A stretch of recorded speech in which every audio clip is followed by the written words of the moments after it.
We're just missing one. Oh, okay. Yeah. All right. I would like to thank everybody for coming tonight. It's going to be a fun meeting. We got student of the month and employee of the month. And then also there's going to be a lot of good information that Dr. Rodriguez is going to be delivering tonight. So again, thank you for coming tonight. We will start with the flag salute. Emily, will you lead us? Sure.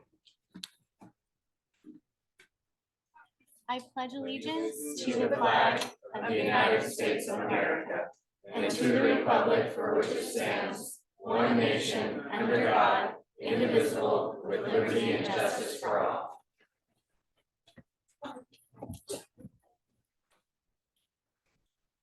Do we have any changes or additions?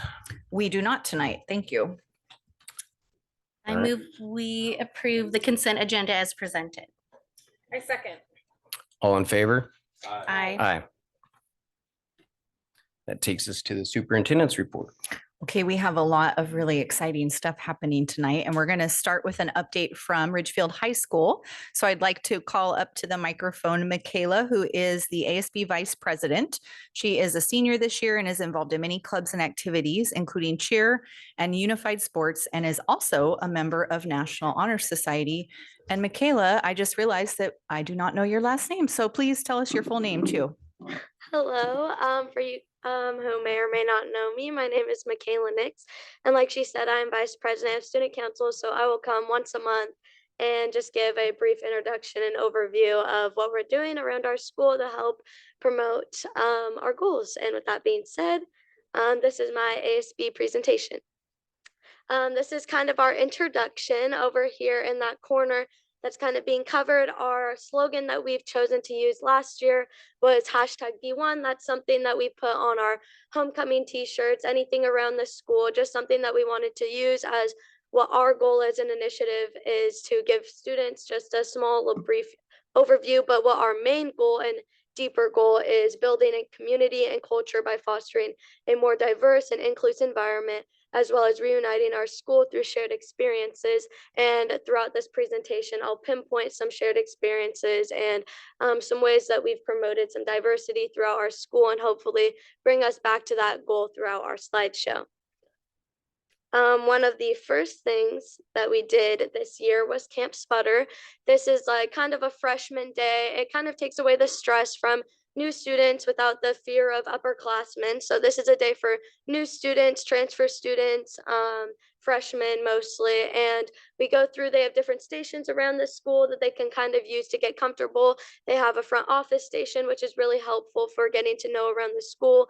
And also these groups that they're put into isn't by class or anything like that. So they can get to know some of their peers and mingle around, as well as some important things and traditions that we have around the school, such as signing their class banners that will be put up in the library, etc. And it's just a really good day for our freshmen. So that is something that we use to kick off the year, that is ran by Student Council and is in cohesion with NHS, and they help support that.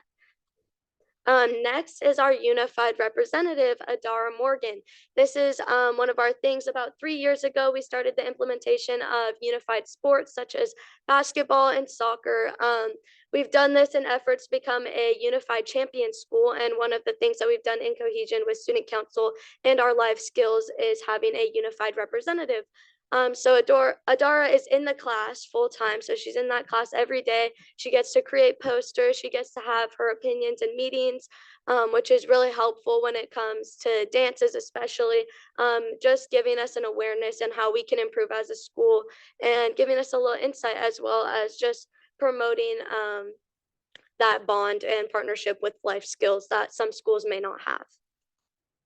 Then lastly, we have our homecoming court, which is a more recent thing. This was another shared experience. This promotes student democracy, and not only democracy, but involvement within the students. One way throughout homecoming that we do involvement is, I don't have it shown up here, but we have this thing called hallway wars, where it's just kind of a competition between the classes where students are welcome to, regardless if you're in ASB or not, to come and help and decorate your designated hallway in hopes in earning some more homecoming points. But on court, we had Colt Couch, Jaylee Bolin, Jacob Williams, Zoe Hill, Preston Hardy, myself, Jack Radosevich, Brielle Suomi, Gage Kane and Alina Chapa, and our winners were Alina Chapa and Gage Kane, which was really amazing. They're both students who have been within the Ridgefield School District pretty much their whole lives and have gone to school with me and my other peers as well. So it was really nice seeing some fellow Ridgefield alum all the way up. And yeah, that's what I have for you guys this time. I look forward to presenting next time on more we've done to continue to pursue our goal of a more diverse community and inclusion.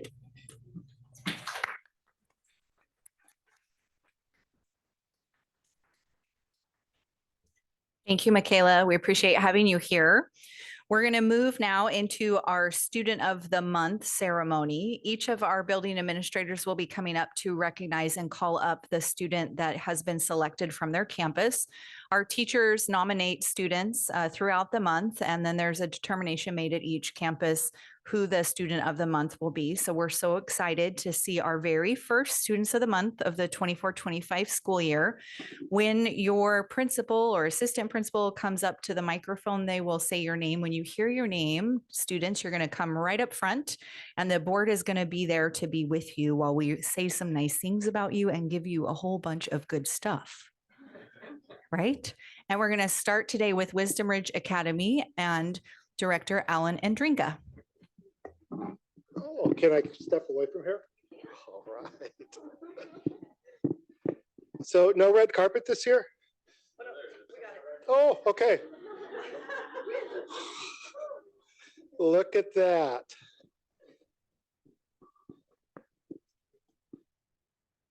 So for those of you that might be sitting like where Justin's sitting, you have to go all the way to the back and walk all the way up the red carpet up to here, okay?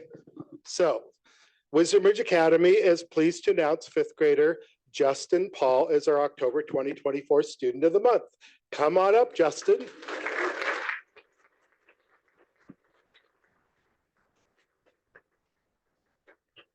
Justin enrolled in Wisdom Ridge when the school opened in the fall of 2021. He's been enrolled at Wisdom Ridge ever since.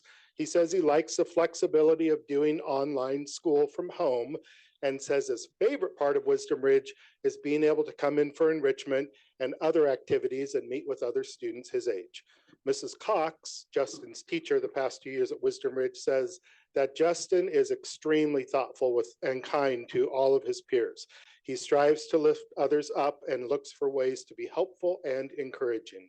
In his online schoolwork, Justin is extremely diligent, detailed, and enthusiastic. He regularly comments on his own work, reflecting on his experiences with that particular lesson or activity. Are you sure you're in fifth grade? Okay. I didn't do that in college. Justin is just an all-around cool kid with a great big heart and remarkable growth mindset. Speaking of Justin's heart, that's been his biggest challenge in life. He was born with a congenital heart defect and has had 2 open heart surgeries. Those struggles and his perseverance to overcome them have made Justin a compassionate person who looks after the needs of others. His favorite extracurricular activities are baseball and basketball. And after high school, which is still a couple of years away, Justin hopes to go into construction or maybe be a doctor or nurse, seeing all of the good work that they've done for him, or maybe a police officer. He did tell me that he's not sure what he wants to go into. His mom assured him that was okay. Wisdom Ridge Academy is honored to be a part of Justin's academic journey and is proud that he represents Wisdom Ridge Academy as the October Student of the Month.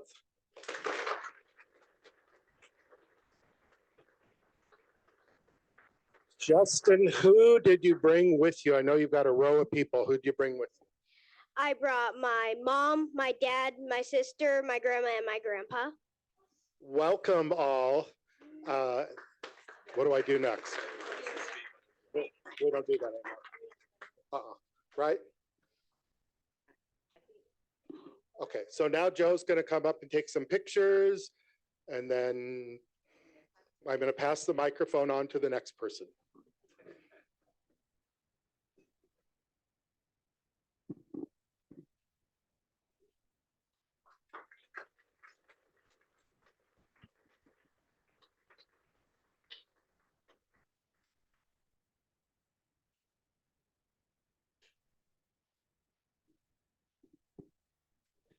I am Michael Vasquette. I am the interim director of the ELC, and our staff at the ELC nominated Mateo Alonso as the student of the month for October.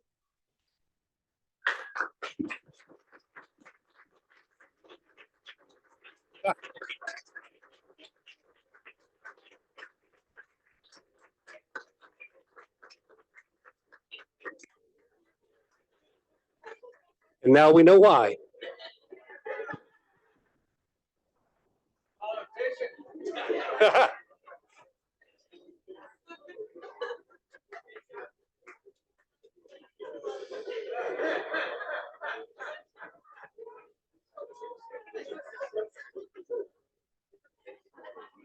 Over here to hide you here. So here's what some of the staff had to say about Mateo. One staff member stated Mateo has truly shined at the ELC with his incredible compassion, understanding, and perseverance. He's not just a fantastic student, he's a great friend to everyone around him. Mateo's positive attitude and willingness to learn new things light up our classroom. His ability to connect with his peers and set a great example of kindness and friendship is truly inspiring. It's been a joy to watch him grow, become more confident, and bring his silly spirit to our community. Keep being amazing, Mateo. You deserve all the recognition for the wonderful person you are. Another stated he is very kind, helpful, and works so hard in class. He's a great role model for the other students to live up to. Keep up the amazing work, Mateo. We're so proud of you.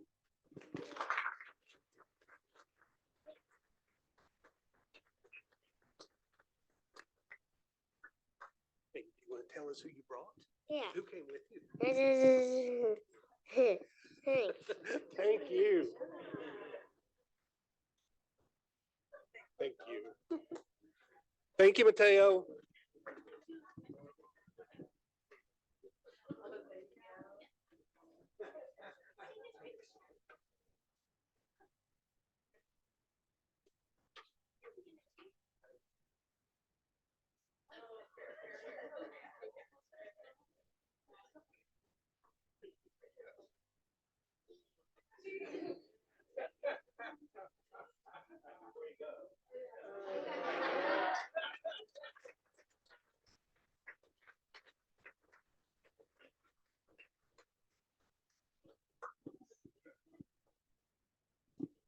Let's all be like Mateo.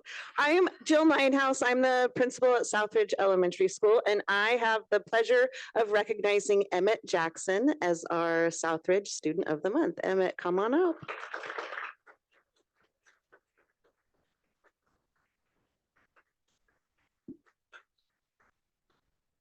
Here's what staff at Southridge had to say about Emmett.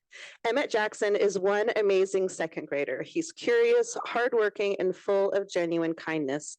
Emmett consistently models the 3 R's in our classroom, but also on the playground. He's known to include everyone and loves to help. He's always the first person to jump up and help someone if they drop their crayons or need help cleaning up from a project. When Emmett doesn't understand something, he asks for help and works diligently until he gets the concept. On the flip side, when someone is needing help in our classroom, Emmett is the first to encourage that person and tell them they can do it. He never, ever gives up. His curiosity and eagerness to learn new things or facts about something motivates all of us to learn more. He has lots of wonderings. He's an exceptional student, friend, and person. Congratulations, Emmett.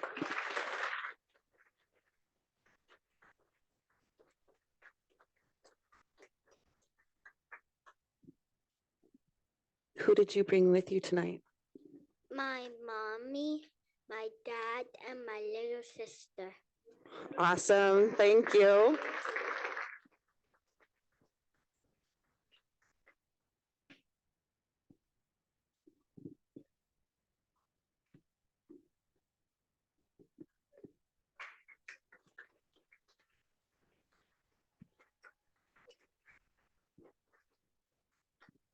All right, I'm Angie Gobb, school principal over at Union Ridge, and I have the privilege of recognizing another exceptional second grader.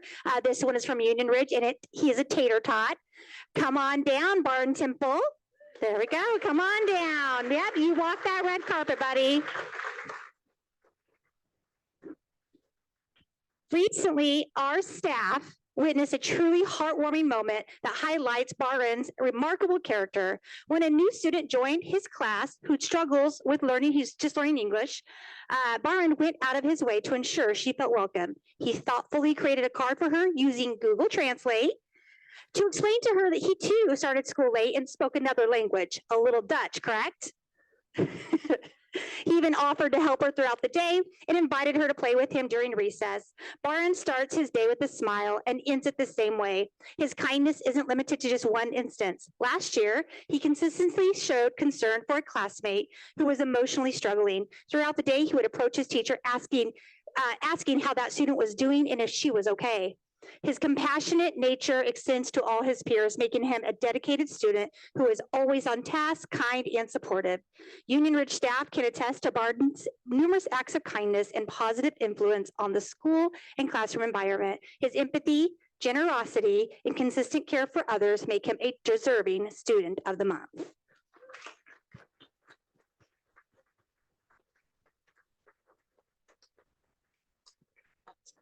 You want to share who you brought with you tonight, hon? I brought my mom, my dad, my little sister Masha, and my grandma and Opa. Wonderful. Welcome, everyone.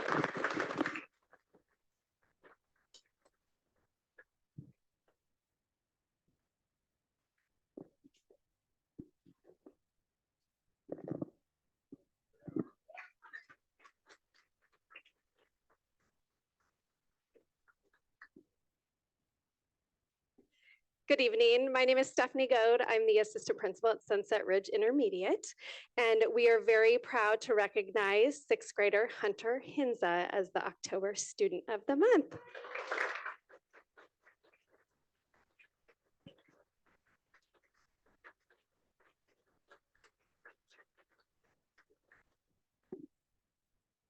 Sunset is proud to nominate Hunter Hinza as October Student of the Month because he exemplifies the qualities of an outstanding student and a remarkable young individual. He consistently demonstrates exceptional diligence and a willingness to lend a hand, showing empathy and friendship, especially when someone is having a challenging day. His dedication and effort towards success are evident in everything he does. Recently, Hunter went above and beyond to assist a classmate in need. His patience, kindness, and helpful nature at this moment truly reflect his character, always stepping in with a positive and considerate attitude. Having Hunter in our school is a genuine privilege. His respectful demeanor, dependability, resilience, strong work ethic, leadership, and compassionate heart make him an ideal candidate for Student of the Month. Sunset Ridge Intermediate is very fortunate to have you in our community.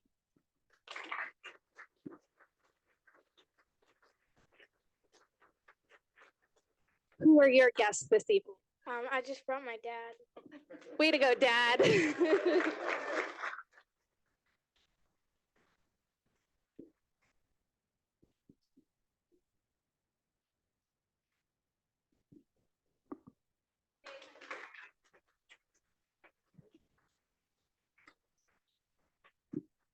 All right, hi guys, my name is Ian Mansfield. I'm the principal at View Ridge Middle School, and I am super excited to recognize Emmett Kane. Come on up, Emmett.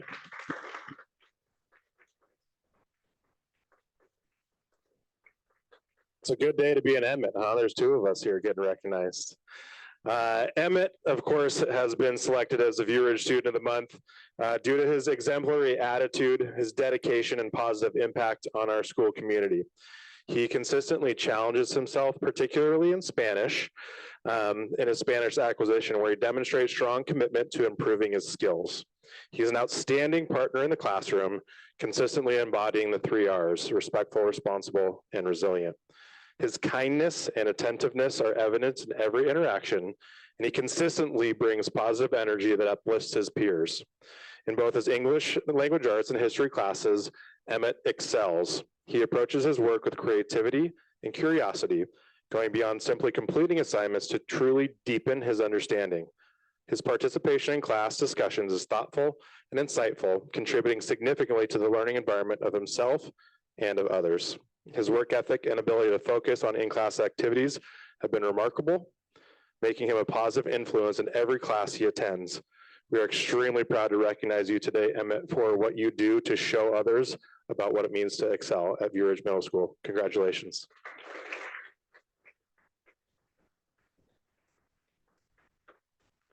Emmett, you brought a whole row with you. Can you tell us who you brought? My sister, my 3 younger brothers, Devin, Ammon, and Evan, and my mom and my dad. Awesome. We're glad to have you here to celebrate, guys.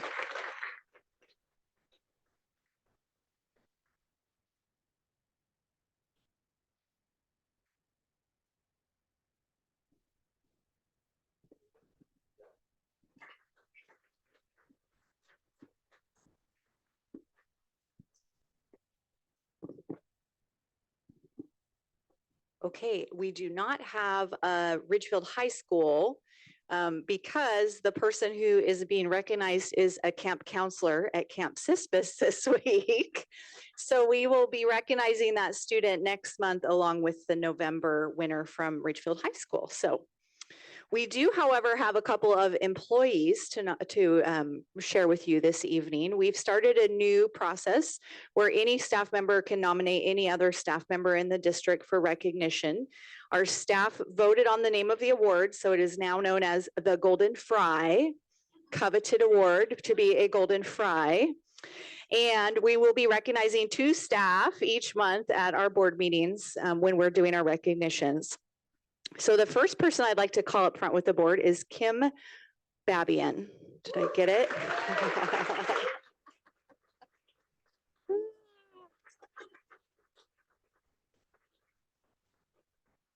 We are honored to nominate Kim for Employee of the Month because of her outstanding contributions to the View Ridge Middle School STEM program and her unwavering dedication to both students and staff.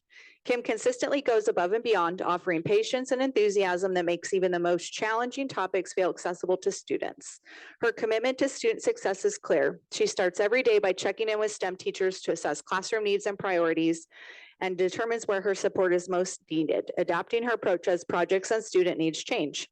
Kim's flexibility and focus on students are remarkable, and her tireless work ensures that every classroom receives the help that it needs. Beyond the classroom, Kim's impact extends to planning field trips, organizing materials, and her logical skills keep everything running smoothly, allowing teachers to focus more on instruction. Kim is an exemplary team player, regularly collaborating with colleagues to share resources, ideas, and support. She steps up whenever needed, whether it's mentoring new staff, volunteering for extracurricular activities, or assisting with school events.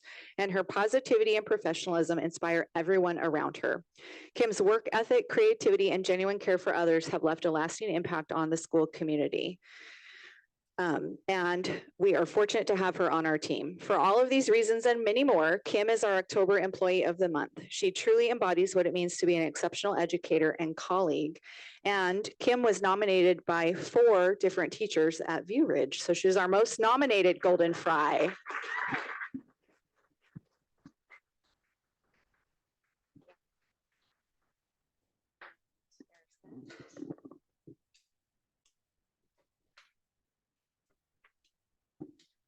Did you get? There's no running away, Kim. Yeah.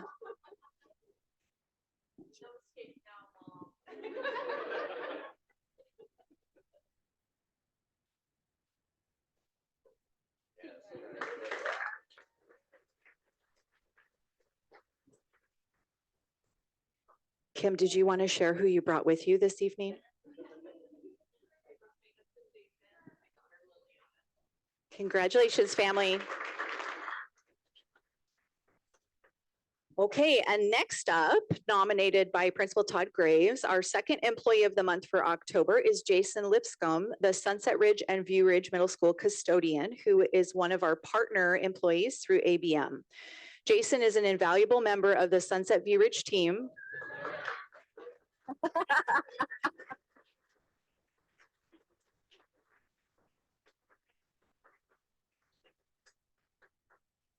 He consistently brings positive energy to the school. His dedication to fostering strong relationships with students is evident in every interaction. Whether he's greeting students in the lunchroom with a smile, a fist bump, or an encouraging word, Jason creates a welcoming environment for both our coyotes and herons. As our head custodian, Jason takes immense pride in keeping our building clean and well-maintained, and his attention to detail is second to none. His commitment to excellence not only ensures a safe and pleasant environment for students and staff, but also serves as a model of hard work and pride in one's job. We deeply appreciate all that Jason does to make Sunset View Ridge a better place for everyone. His unwavering dedication and enthusiastic attitude are a true asset to our school community. Congratulations, Jason.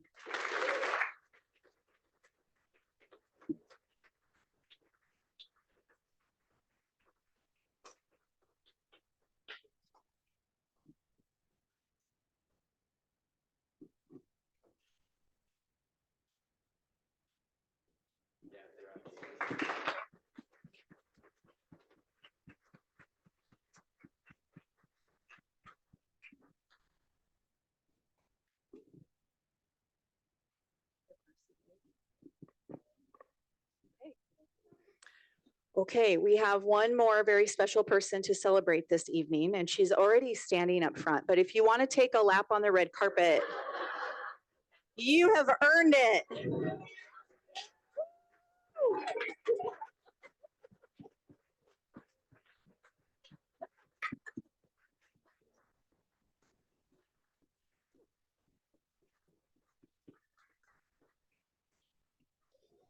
On behalf of the entire Ridgefield community, the Ridgefield School District, all of us in this room, Emily, we extend our heartfelt thanks to your dedicated 7 years of service on the District Board of Directors. Your commitment, leadership, and passion for the success of our students and our schools has made a lasting impact on this community and many people in it. Your tireless efforts to improve education and support our district are deeply appreciated. We're grateful for the positive changes you've helped bring about and for your unwavering dedication to our students. And we wish you nothing but the best. I have a few other folks that would like to say a few words for you. So if I could have the Ridgefield Education Association, Liz Stamp and Kara Brewer, come on down.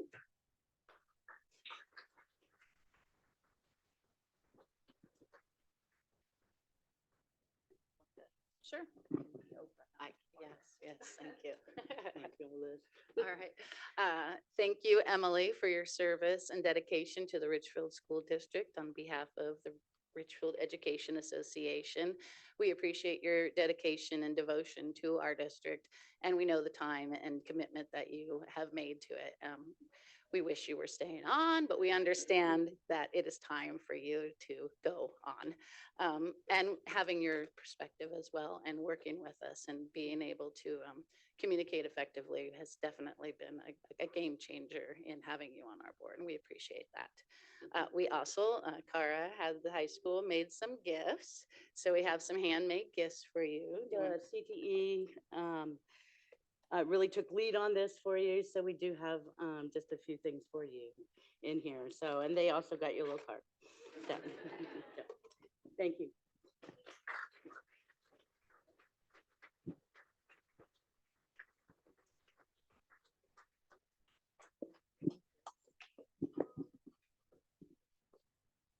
Okay, I want to make sure I don't have any other labor groups that were here to give any well wishes. Don't want to leave anybody out.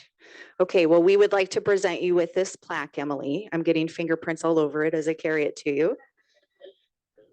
Thank you again for your service.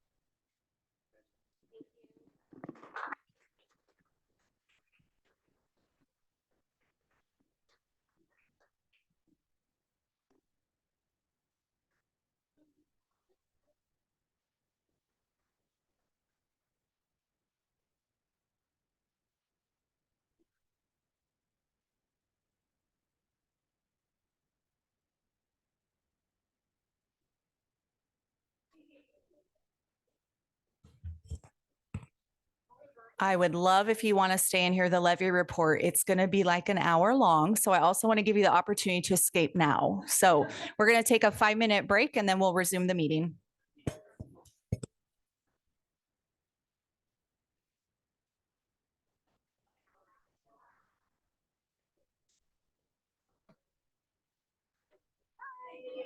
Have a great night.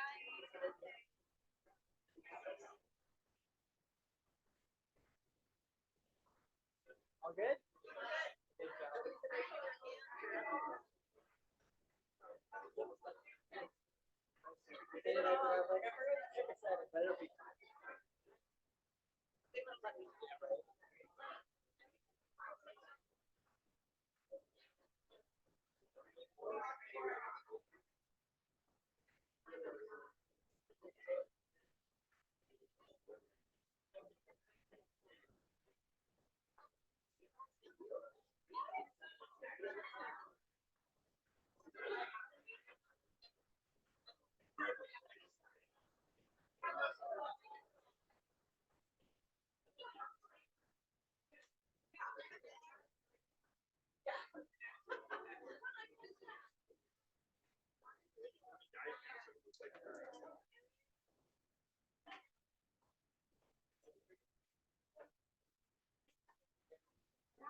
Love you. Yeah.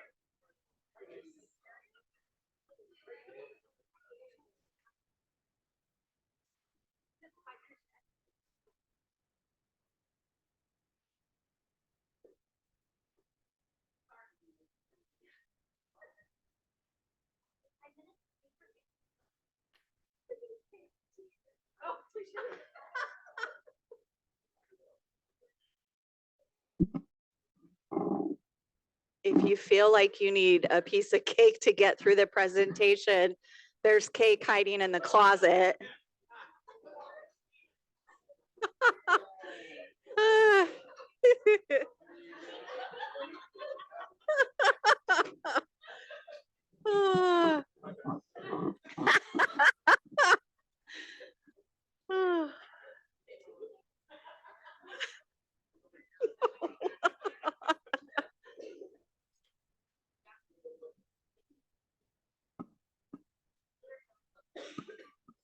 I always feel weird.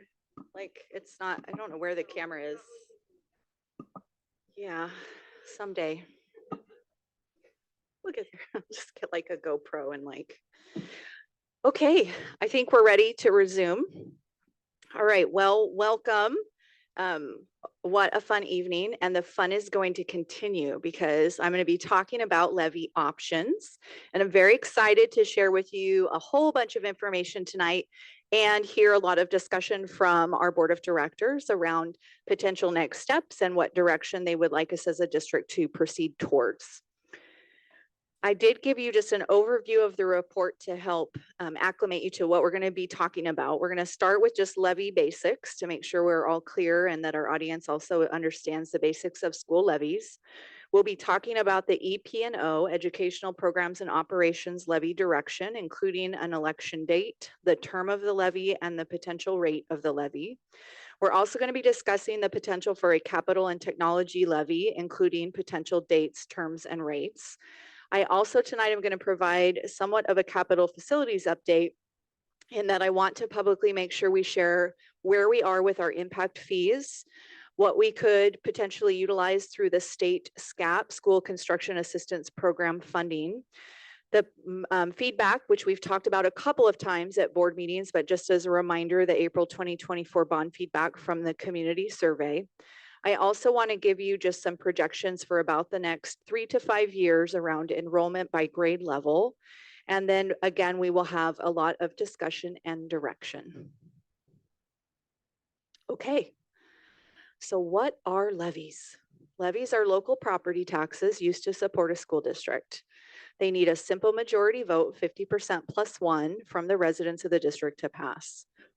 This is different than the bond. So the bond that we ran in April, bonds require a 60% majority or supermajority in order to pass. So levies have a lower threshold in order to be pushed forward. How are they funded? Well, they're funded by gathering property taxes from every resident or parcel owner that is within the district's boundaries. The levy rate is determined as an amount collected per $1,000 of assessed property value. For instance, if the levy rate is $2.50 per 1,000 of assessed value, a homeowner with a property valued at $200,000 would pay $500 specifically for that school levy. Some properties are exempt, but most of us who live within the district would expect to pay the rate that is called out. So how can we use those funds? There's a variety of ways, but EP&O levy collections can only be used to fund educational programs and operations which are not funded by the state's basic education program. There are a list of what we call enrichment activities, which are expressly permitted, but this is not an all-inclusive list. So it could include extracurricular activities, additional course offerings. And if you're wondering what those would be, it would be things like arts in elementary school. It could be things like advanced placement courses at the high school, expanded career technical education or CTE offerings. We also have things like our early learning program that we utilize some of our local dollars to fund. Any additional salary costs attributable to those enrichment activities, and then additional activities or enhancements that OSPI determines to be a documented and demonstrated enrichment of basic education. So are there limits? Yes, there are limits on what we can spend our levy money on. They can only be used for specific purposes. They're approved for a limited duration, which we will discuss. They require regular reporting and they're intended to be supplemental. So despite the limits and the language that I just shared with you, can we use them to fund basic education? And the short answer is yes. Even though levies are usually not meant for basic education needs, there are times when they end up being used for them. And this is not unique to Ridgefield School District. We see school districts all across our state using levy dollars for what we might determine is basic education. There are funding gaps. The state does not fully fund education. We have extra programs and services, some of which we choose to offer, but others which we are mandated to offer under, for example, students' individualized education plans or special education plans. We also want to ensure that we're maintaining quality and that we have community support for particular programs. So technically it might be restricted from use in basic education, but in reality, they play an important role in supporting schools and ensuring students have access to a well-rounded education. And for us locally, I'm gonna ballpark it, Paula, 11%, 12%, 13%. I'm like, can I get $1? Okay. About 13% of our funding as a school district comes from local revenues, from local tax revenues. So it is a significant amount when you consider that a huge percentage is just going to personnel, and yet we have to keep the lights on. We have to pay for insurance. We got to put gas in the buses, right? So all of those things add up. So historically, I just want to give you a little context. When was our last levy? So in November of 2021, so about 3 years ago, the board at the time approved an EP&O levy at $1.50 per $1,000 of assessed valuation to be run in February of 2022. In March, the board rescinded the resolution, and in May, they then approved a new EP&O resolution for August 2022, again at the rate of $1.50. You can see here, and I know it's a little bit small for those of us in person, but you do have access to all of the slides via our website under all of our board documents, and there'll be a recording of this presentation where you can zoom in as well. But you see a dollar value for each of those levy years. So for 2022, it was $9,053,791. 2023, it went up to $10,041,860.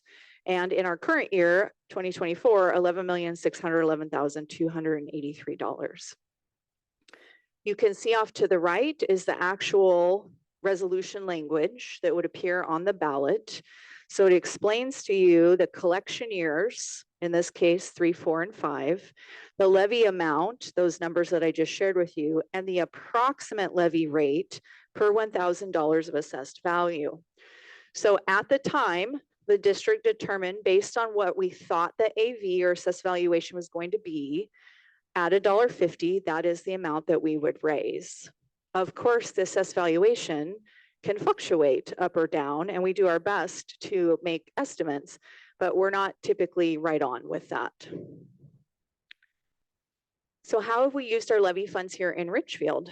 A lot of it goes to sports and activities. It's all athletics cost, including but not limited to coaches, transportation, uniforms, equipment. Our performing arts programs, including music and theater performances. After school clubs and activities, including the stipends for teachers to serve as advisors. CISPUS Outdoor School, got to wave off 7 buses of 5th graders on Sunday afternoon. There's no funding from the state for that, so we choose to fund that locally. Student supports. We have additional staff to enhance student opportunities. We have our Ridgefield Family Resource Center, Chris Poppert sitting in the back. That is all locally funded. We supply school supplies for students who need them, and we pay for technology for students. In special education, you saw in our budget presentation in August, we're about $1 million in the red. In special education, we receive approximately $1 million less from the state than what it actually cost to provide that education as mandated by the federal government in those student IEPs. So local taxpayers make up the difference of providing those services. We also pay for staff professional development, including mentoring for new teachers, our instructional coaches, and training on new curriculum when it's adopted. And we also cover facilities and operating costs. We have increased maintenance and repair costs because we have such aging facilities in Ridgefield. And we have operating costs beyond state funding. For example, the cost of electricity has gone up with new taxes. The cost of our insurance rates, just like your car insurance, have skyrocketed. And those are all things that we still have to pay for as a district. So personally, I think many of those things are pretty important and that we should strongly consider continuing those services. So how do we actually run a levy? The first step is to determine an election date, the collection years, the levy amounts, and the anticipated levy rates. We submit a plan to OSPI, and then as a school board, you would adopt an election resolution that submits the EP&O levy ballot proposition to voters. That resolution is filed with the election department of the county auditor. Danny Taylor will walk down to the county auditor's office and hand it to them in person and get it stamped, so we make sure that they get it on time, including the annual tax levy amount in dollars and an estimate of the tax levy rate required to produce the levy amount. And then voters choose whether or not to approve the proposition at a special election, which happens in February, April, August, or November. So tonight, our primary focus is really on this first step right here. So these are the things we're looking at tonight. So number one, when would we want to run an EP&O levy? Timing is important. As I just shared with you, they can only be run during certain election cycles, February, April, August, and November.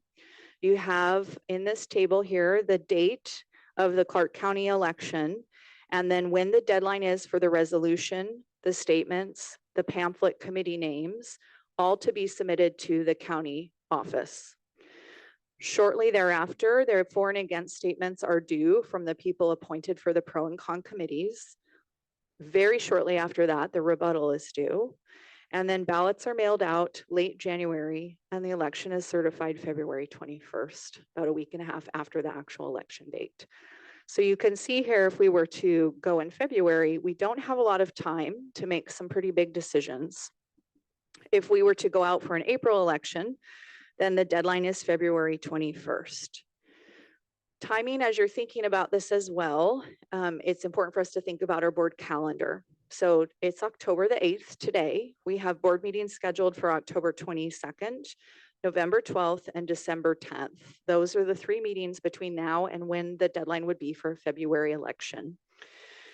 I would really like to bring you a draft resolution before you need to vote on it. So a couple of options could be bringing you a draft at the next meeting with a vote in November, bringing you a draft in November with a vote in December, or bringing you a draft in November and potentially running a special meeting in early December. If we did not run a special meeting in that last instance, you would have to do the vote and appoint pro-con committee members at the same meeting, which could be a bit challenging. So we would prefer to have that spaced out so we can advertise for those. So what's recommended for timing? Always good to see how other people are doing these things across our state and what's been successful or not. Historically, spring elections have been the most favorable to public school districts in our state. And this is taking data from 1992 all the way through 2023. So you have a substantial chunk there. The resolution filing deadline for February, again, is December 13th. But you can see here that February has traditionally been the most successful, followed by April.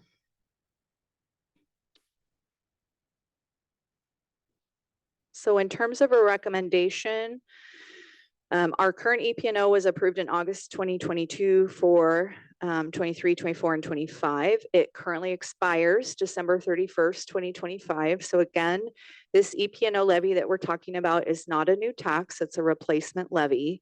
We would recommend that we run the levy on February 11th, 2025. You have some pros and cons listed here. It is a tight timeline, so that is probably the largest con. But from an operations standpoint at the district, we are preparing for staffing for next school year beginning in January through March. And we're notifying staff at that point if we think that we're not going to be able to keep all of the positions, if we're going to be advertising for new positions, et cetera. So if we waited to run the EPNO in April, we have a lot of jobs that, should the levy not pass, would have to be eliminated, and we would have to do considerable work prior to then maybe running it a second time, at which point we're in August, a week before school starts, trying to rehire everyone. So it isn't going to result in the best services for our families and students to be up against that timeline. So from the district, we are recommending that we look at February. So before I go on, I'm going to pause for questions or discussion about the timeline recommendation.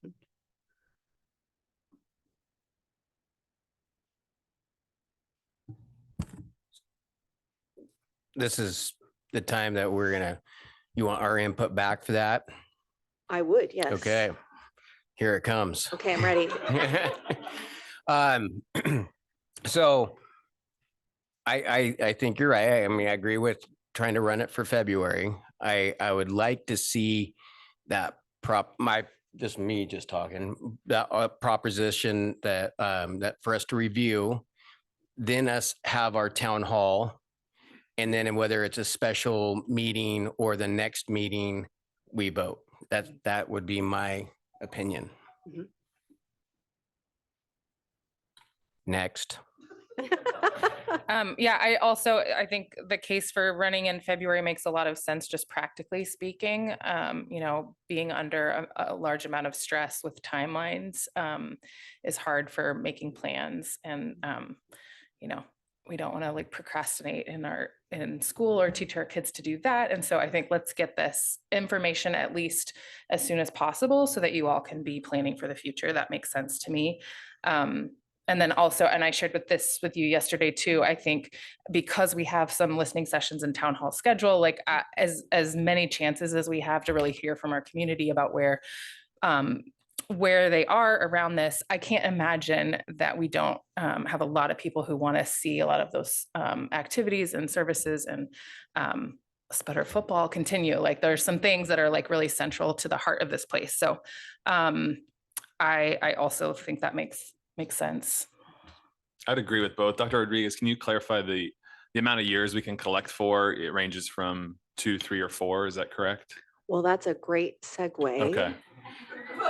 if you're ready to move on to the next Unless anyone topic. else has anything, but I'm your final.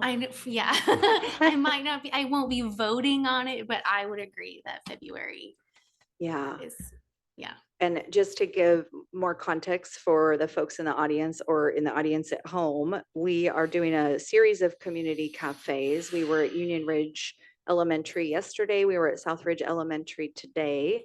Next week we'll be at the middle school and high school. And then we do have 3 events open to any community member, parent, staff, voters.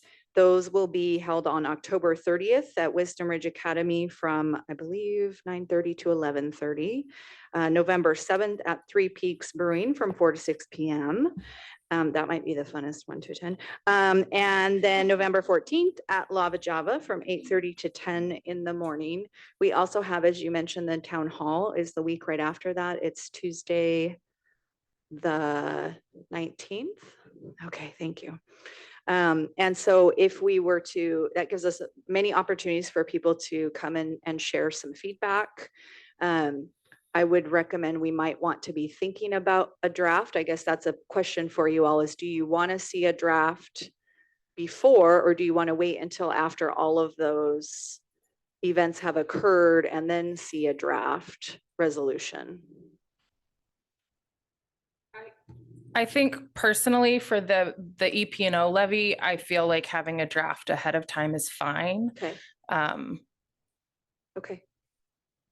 For that part of this, I know this is a long conversation. We're just starting, but Yes, that yes. piece makes sense to me in terms of, yeah, having something concrete and specific that Okay. people can give us thoughts on. Okay, great.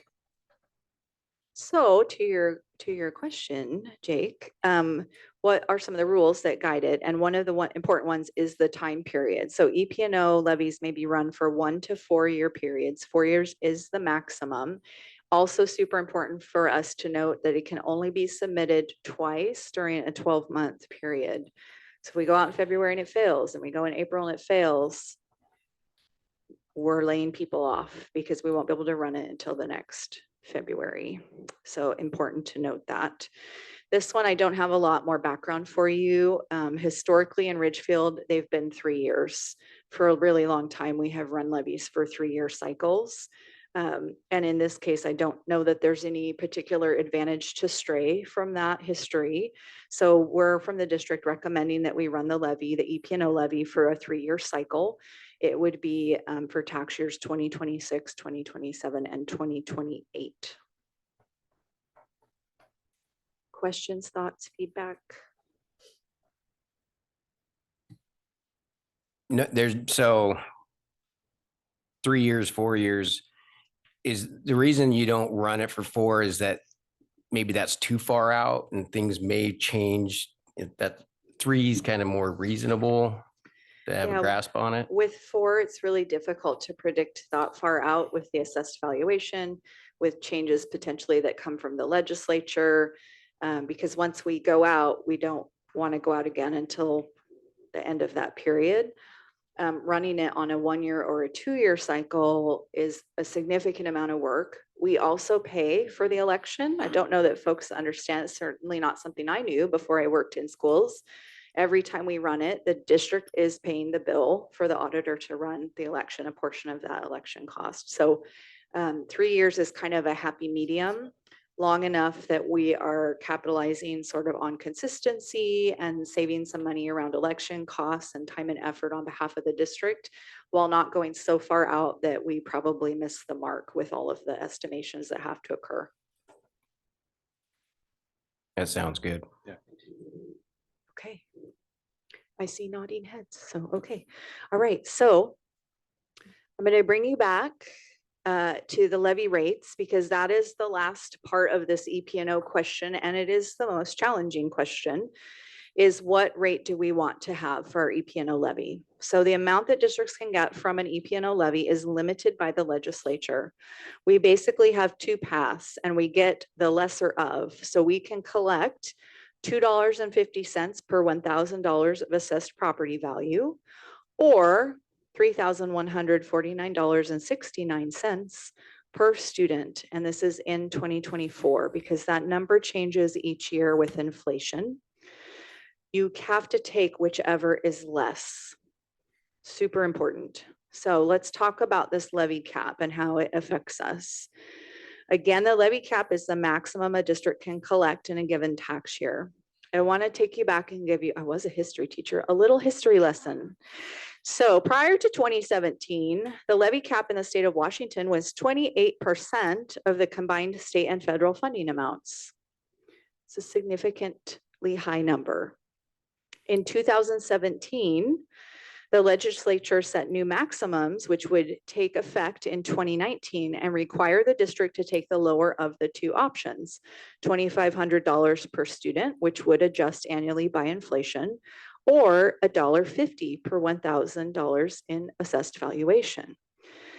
In 2019, the year that that law went into effect, the legislature realized what they had done. They had handcuffed districts from raising the funds needed to continue to run their programs and services. And so in that very year that the $1.50 took effect, they raised the levy lid beginning the very next year in 2020 to $2,500 per student or $2.50 per $1,000 in assessed valuation. For many districts in our state, a $2.50 rate per 1,000 was closer to that 28% that was taken prior to these changes. So in Ridgefield, we've been at $1.50 for some time now, but as a state, they raised that levy lid to $2.50 a number of years ago. So let's take a look at our rates. Because we are what would be called a property-rich district, we have a high assessed valuation. We are always going to max out with the per pupil rate. We will never be at $2.50, at least probably for as long as any of us are here in the district. We always max out before that. And when our property values are increasing more than anticipated or increasing quickly, we only can collect the dollar value stated in the resolution, stated in the ballot. So remember when we looked at that example ballot, there was a firm dollar value and an estimated rate. You cannot collect more than the firm dollar value. That rate can fluctuate based upon the assessed valuation of the property within your district. So you can see in this table, 5 years worth of our stated levy rate, $1.50, $1.50, $1.50. And you can see what we actually have been able to collect when we hit that levy cap, that levy lid. So this year we're at $1.47, last year $1.43, the year before that $1.49. And again, this is due to the growth in our community. Our assessed valuation is outpacing our enrollment, if you can believe that. Okay, so now comes the algebra lesson of the evening. Lindsay McQuiston, this is for you. How are levy rates determined? Okay, so we have 4 quantities. The assessed valuation multiplied by the levy rate equals student enrollment multiplied by that per pupil cap, because we always hit the per pupil cap, right? So the blue box is X. It's the unknown value that we have to solve for. So we have these other numbers that we're going to plug in, right? So assessed valuation is going to be told to us from the county. Student enrollment as a district, we're the ones determining that and watching those rates. And the per pupil cap is set by the state via OSPI. And so then we solve for X. And then in a moment, I'm going to show you what happens. But first, I want you to see how our AVs changed. So this gives you from 2014. That vertical black bar is right after 2024. So you have actual data up to 2024 and then projected data after that. Important for you to note, our district's tax base has almost quadrupled over the last decade. Growth has averaged over 14% per year. And right now, the projections coming out are right around 8% for 2025. So we've used those figures in all of our estimates this evening. If you want to know the exact dollar values, there's the exact dollar values. So back in 2014, our AV was $1,905,721. This year, it's over $7 million. 270% increase in the last decade in our assessed valuation. And so when that assessed valuation is going up, there are more parcels of land, more people paying into that, that's generating those dollars. Here's the estimate for you from Clark County. I know you can't see this little tiny chart, but again, you can go back to this later, but this is Clark County's preliminary 2025 values as of August 13th. They update this periodically, but if you look at all of the numbers down in the bottom in the little yellow box in the spreadsheet, the 2025 growth is at 8.19% at this time. So we are taking a very conservative approach to all of our numbers, including that one. So we rounded down to 8%. So back to my algebra lesson. We plug in the projected AV. We've utilized a measure of 5%, so 8% growth for 2025 because we have that number from the county. And then looking at the trend data, just like our enrollment, it is starting to slow down. So we have looked at only 5% growth per year for 26, 27, and 28. Again, we want to be on the conservative end of these estimates. The projected enrollment, we actually reduced even more. So we've based it on 2.5% increase for 26, 2.25 the year after, 2.0 the year after that. So we're continuing to dial down. I've talked about the enrollment line, like we're dialing it down. It's getting flatter. And when you go through and solve for the blue box, the levy rate, given these numbers, the levy rate would max out at $1.75 in year 26, $1.75 in the year 27, and $1.74 in the year 28. Again, important to note, as AV grows, we're still only going to collect the maximum total dollar value in the resolution. And so the rate that taxpayers actually pay is likely to be lower when you think about Costco coming online, In-N-Out Burger coming online, all the things that are happening here locally. So from the district, our recommendation is that we go out for the maximum that we would be able to collect, which is $1.75. I know that there has been previous statements that the district will never collect more than $1.50. And I just have to remind you that when we did that across the state, it didn't even last a year, and we reset the bar at $2.50.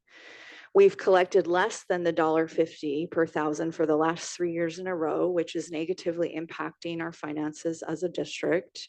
We adopted a deficit budget this year as well as last year, with projected deficits every year growing over time in the 4-year budget plan.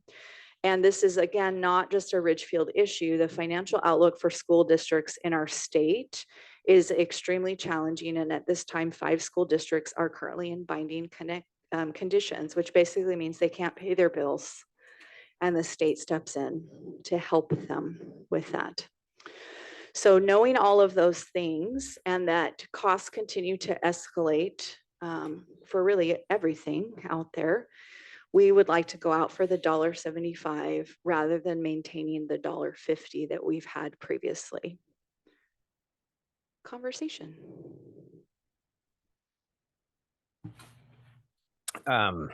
Yeah, I agree that I think that we can't stay at the $1.50. You know, everything's went up.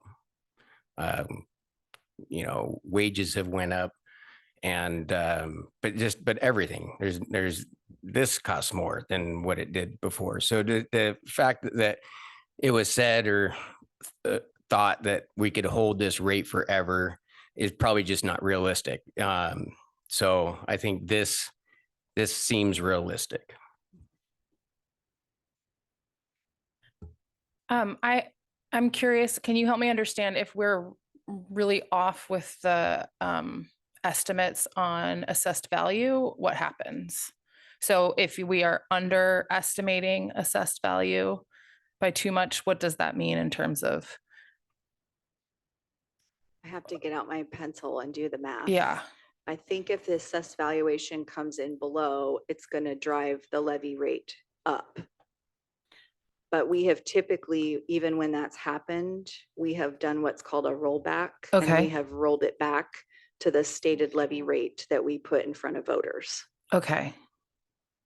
Okay, and then if our enrollment is off, like if we Same end up thing. having a whole bunch of kids show up that we weren't thinking Oh, of. then that's going to, because you're raising one, right? Mhm. It's going to cause others to go down. So if you raise that enrollment rate, the state lid per pupil isn't going to fluctuate. So if the property values go down, then the rate's going to go up. If the enrollment goes way up, you're generating more revenue on that side of the equation, then would your rate go down? Mhm. Mhm. Up. Have to Because go it's a set fixed dollar amount that we collect. Yes. Okay. Yeah. I'm going back to my algebra graphic here. So if the AV growth is much higher than we have in this equation that you came up with to get to 175, and it's say 10% a year, I'm not saying that that's what's going to happen, then that rate would be lower because we're just sticking with the dollar amount we're going to collect across right. the And district. Okay. the per pupil cap comes from the state. Right. Right. The enrollment is our sort of piece there. Yeah. So you got to balance the sides of the equation. Sure. Mhm. Okay. Thank you for repeating that It's information okay. basically for I me. have to think it through too. So You said the per pupil will always be the higher number, thus we'll always be looking at the left side of this, correct? Assessed value is always going to be the lower of the two, I believe is what you shared earlier. The 2.5%. Are you talking about the growth? And just of the two qualifiers you shared, that we have to go with the lesser of the two. We have to go with the lesser of $2.50 per $1,000 of assessed valuation or per pupil cap calculation. If we were to able to do the $2.50, we'd be collecting 40% more. I'm trying to do the math quickly in my head, but 40% more than we are. So like this year we have $11 million coming in. It would have been more like $15 million, but we can't go beyond that levy lid that's been set by the state under the per pupil rule. And the reason why we had $1.50, but we ended up collecting $1.47 is because we hit the cap. Correct. That's right. Okay. Another question, Dr. Rodriguez, when we are looking at our budget, and maybe Paula too, I know you're in the room as well. When we're looking at our budget projections, how does this line up with what, I know it's hard to anticipate what the state is going to send every year, and there's a lot of different moving parts, but how would this levy amount match up with what you anticipate our needs are? I know we looked at some pretty dismal, quite honestly, projections like 5 years out, but yeah, that was with doing the $1.75. that was with $1.75 Yes. as an estimate. Okay. Yeah. So if we go to $1.50, the picture is even more bleak. Thank you.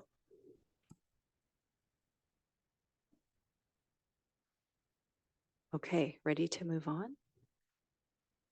Oh, there's more. Okay. So EP&O, fairly straightforward, replacement, not new. We've been doing these every 3 years in Ridgefield for a long time. A more complicated question before the board is, should we run a technology and capital levy alongside the EP&O levy? So I want to just acquaint us with what those are. A technology levy can be used for purchasing computers and software, securing internet access, and a capital levy can be used to build new schools and also to renovate existing facilities. And we have the ability as a district to run one or both of those at the same time as having a maintenance and operations levy. So the first question that I had to think about was, is it a good idea to run two propositions in a single election? And no, I'm not making a joke about last year's Prop 10, Prop 11 bond, but we do need to consider, is that a good idea to run things at the same time? This is going back to 2001. Every time that multiple bonds were ran on the same ballot, everywhere you see red, it failed. When you see green, like 5 times out of all of those, it passed. And in every one of those cases, not both bonds passed, only the smaller of the two passed. So not necessarily great when we're combining bonds together, but we're talking about an EP&O and something else. So here's an EP&O and a bond on the same ballot. The first set of columns is combined, so we can kind of ignore that one for right now. The middle set of columns is when they're done as a standalone. Standalone EP&O in this time frame was 92% success rate, and the bond was a 42.7% success rate. If you paired them on the same ballot, that is the far set of columns on the right-hand side, then you had 100% of your EP&O passing and 45.3% of the bonds. So you get a little bit of a bump on both when you pair those together. What we're talking about is an EP&O and a capital levy on the same ballot. And same thing, the first set of columns is combined. So we're gonna just ignore that one for now, but the middle set of columns is standalone. 92% of EP&Os run by themselves pass, 83.2 on the capital levies. When we pair them together on the same ballot, we get a 93.3% pass rate on the EP&O, so just a little nudge up, but a 91.8% on the capital, which is about 8% higher return rate on that. So there seems to be a trend that running those together is a benefit to both. So what about the bond, Jenny? Because people are always, but what are we going to do about Jenny? How are we going to get that school built? What's going on with that?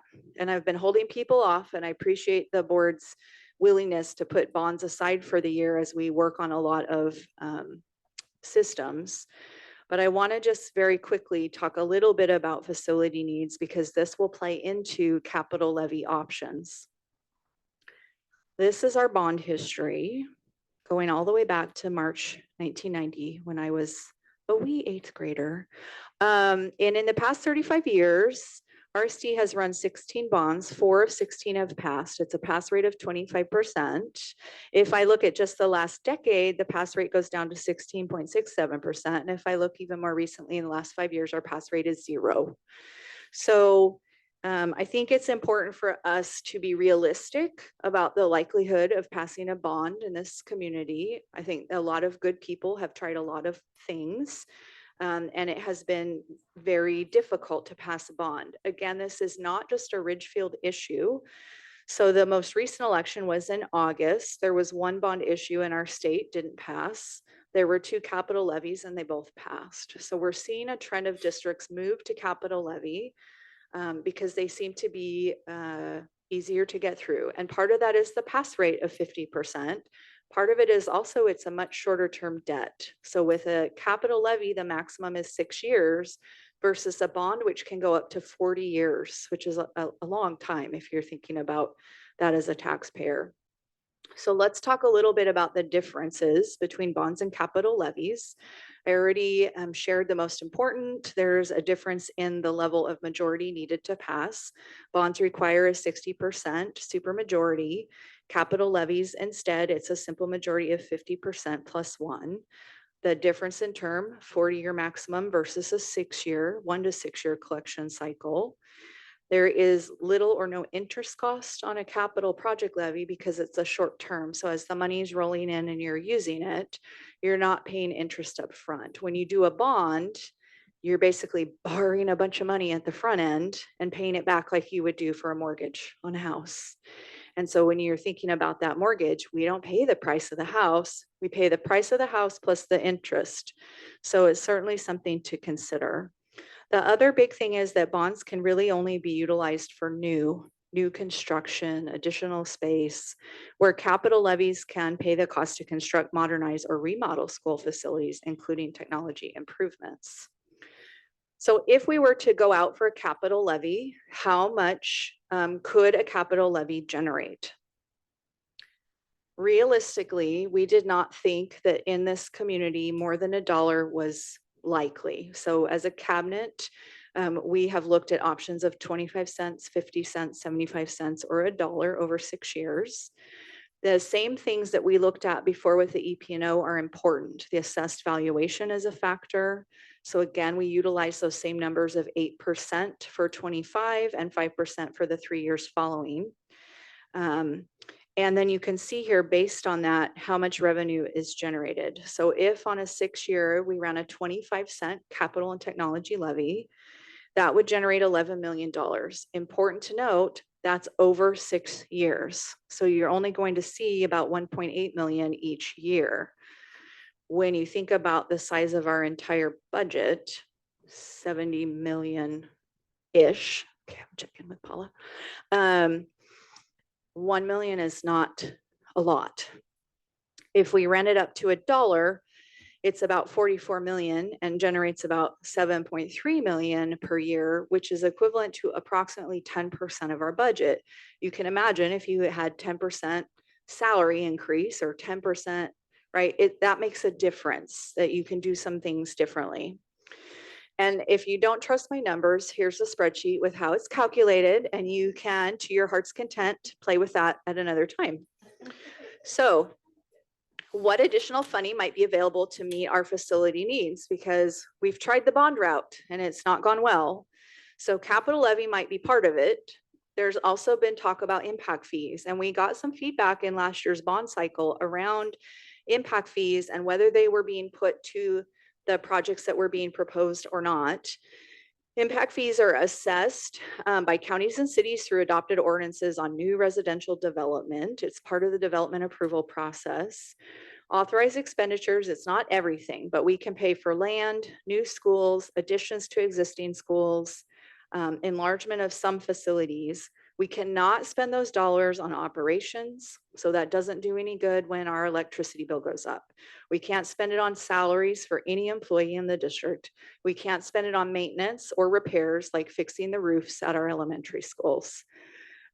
So impact fees are something that we do have in our piggy bank.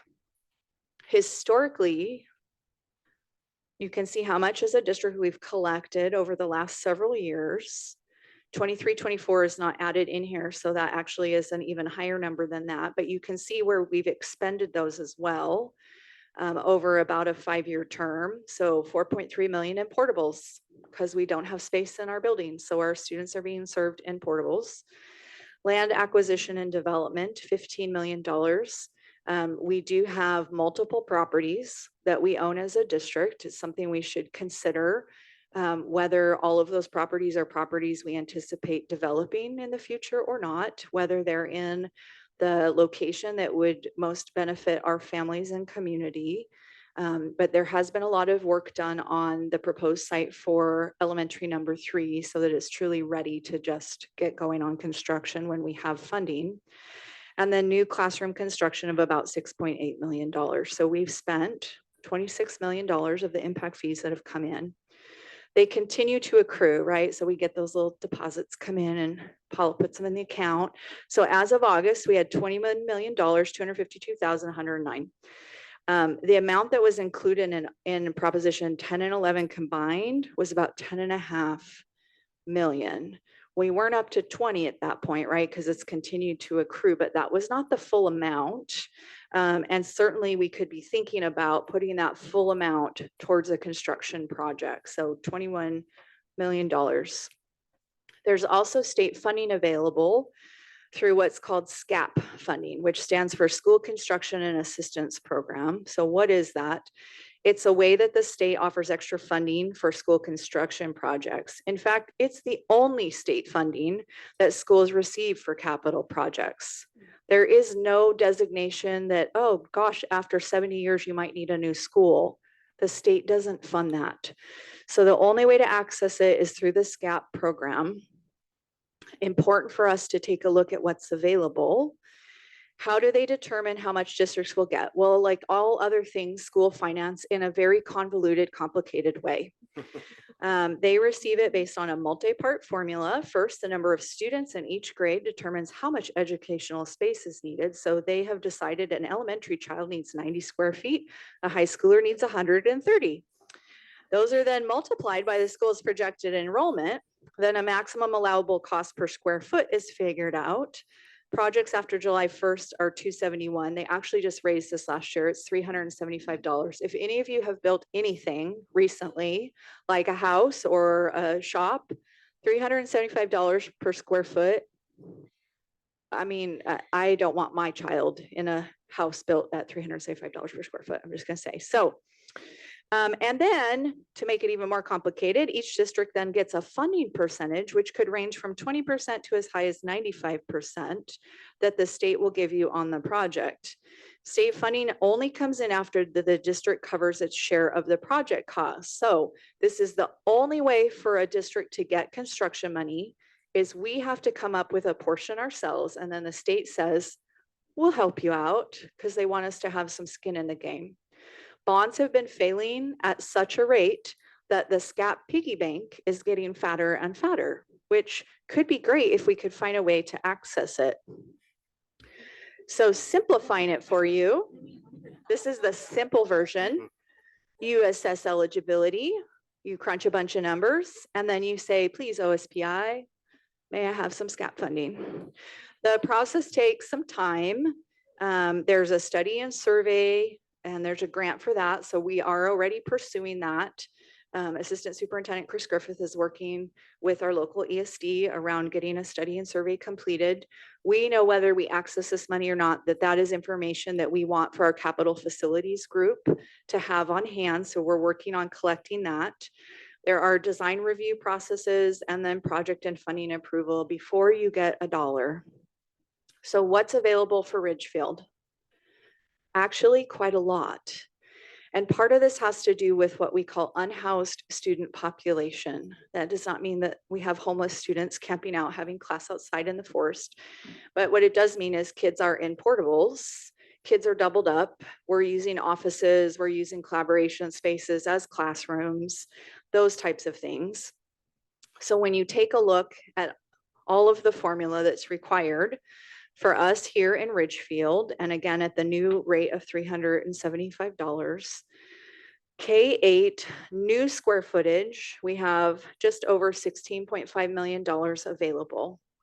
So if we wanted to build a brand new elementary number 3, we could access $16.5 million, provided that we have our share of the rest of that cost figured out.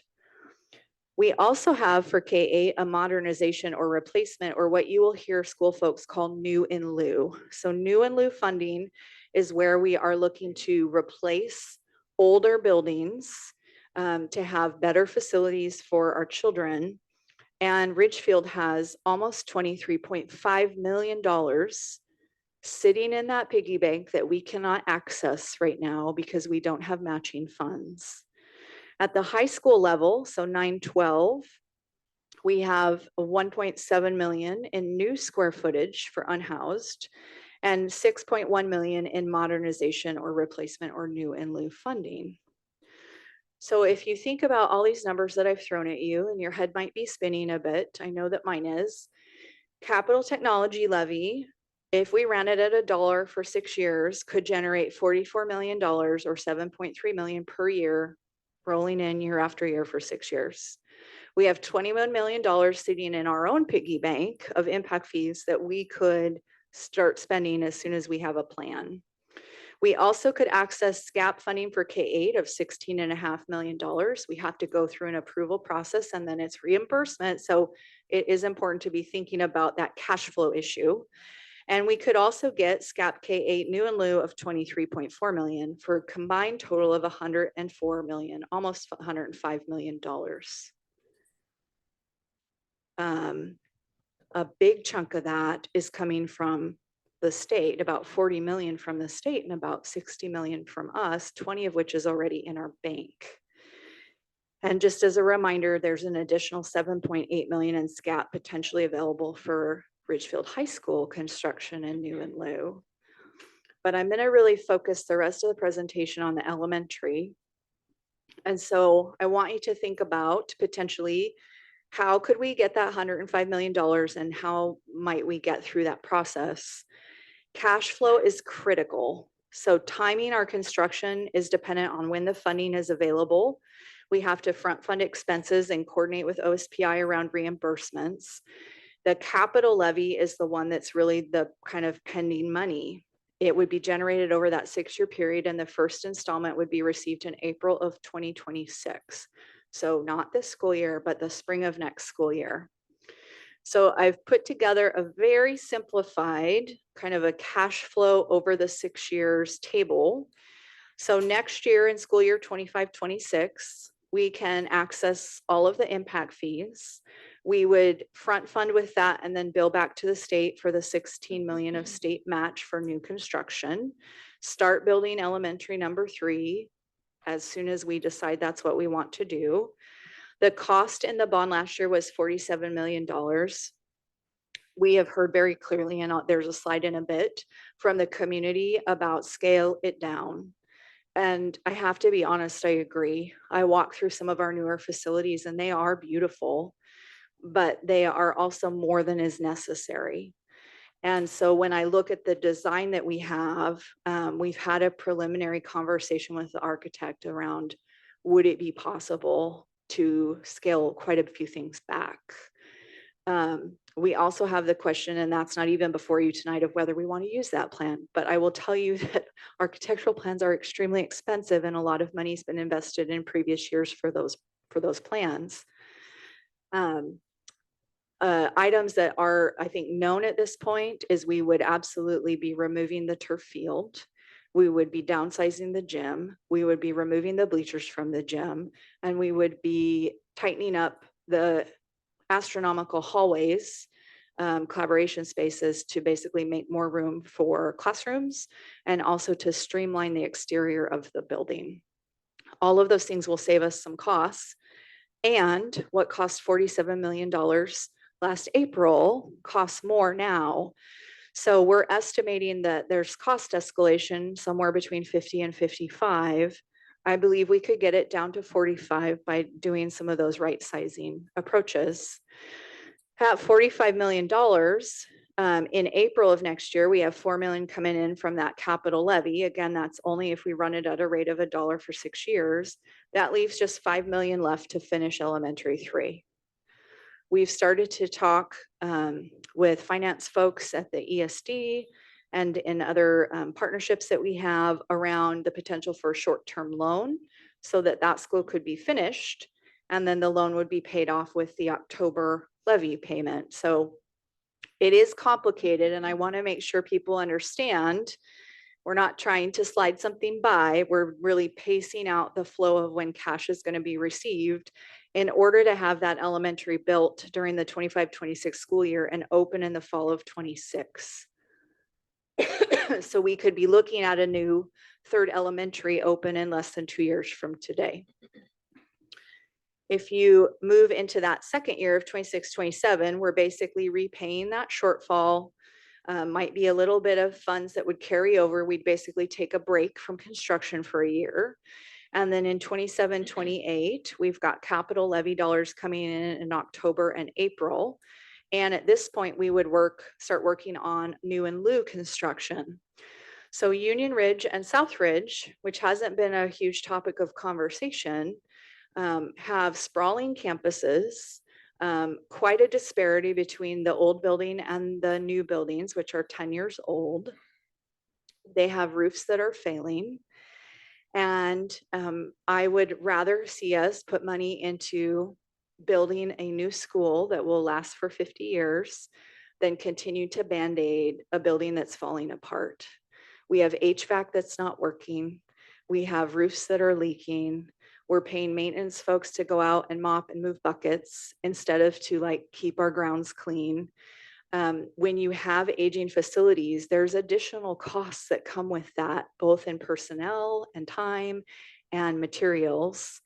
And so part of this question for you is, do you want to keep putting the Band-Aid on? Because we can't wait, we're bleeding. We're bleeding rain, I guess, but and so, or do we want to try and have a shorter term solution and just fix the problem? So we could start on Union. When Union and Sunset's current designs were put in place, there was a dream of a full facility. This is a more than a decade old dream. Again, I think there's some right sizing of designs to be done. I think there's some reality check around what we're going to provide or not provide. However, there is space on those campuses to add facility and no longer have portables that are elementaries, which are not as nice as classrooms in the building, and not have students in portions of the old building where we have leaking roofs and failing heat and failing air and all of those things. The reason that Union would be listed first is there's actually less construction to be done. So if you've been through the Union campus, the building B is 2 stories. If you go to Southridge, it's 1 story. I'm looking for my principals to make sure I'm not misspeaking.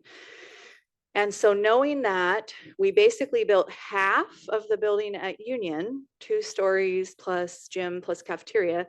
We actually only built like a quarter of it at Southridge, 1 story and a gym, a cafetorium. So you got to add classrooms and then you got to add the other half of the school. So that's going to cost more. So thinking from a cash flow perspective, Union's going to be a less expensive project, and knowing that that money's rolling in over a 6-year period, it might be best to start there. As you move into 28, 29, we're basically then paying off the rest of the Union. And then in 29, 30, year 5 of the capital levy, oops, I went too far. You are working on the build out at Southridge, again, accessing more new and lieu funding from the state, and then borrowing against that last year of capital levy to have that project finished.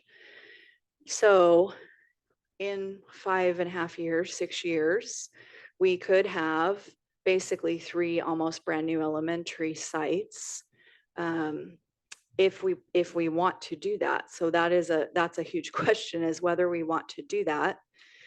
I do want to just remind you again, just community feedback from the bond. We ran a survey, we had a lot of responses. I know we also have had folks that have communicated with members of the board, with myself, with other folks on staff. And the biggest thing we heard was prioritize the new elementary school. That feedback was clear from people who voted yes and people who voted no. Simplify the designs. So those are things I feel like are necessities if we were to move forward. Reduce the ask to basic educational needs. So you can see in this proposal that we've put together, we've removed all of the high school, sorry, Kristen, high school items, knowing that our older kids are resilient and can make it work, and our youngest learners probably need to be addressed first. We also could potentially, and the community didn't want to pay for the roof repairs and the HVAC replacement. This might be a way to access $24 million from the state in that new and lieu funding to help offset the cost and not have to pay for those expenses. The other thing that came through was consideration of 5th grade moving back to elementary.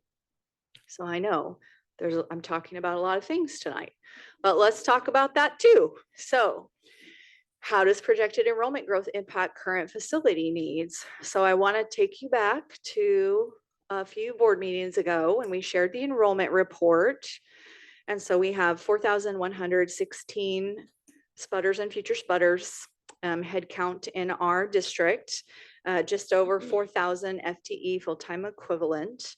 What's important though for you is to see this broken down by grade level, because as we think about the structure of the schools and what we might need into the future, we're tracking those cohorts of kids as they move through the system. So this shows you where we're at class by class.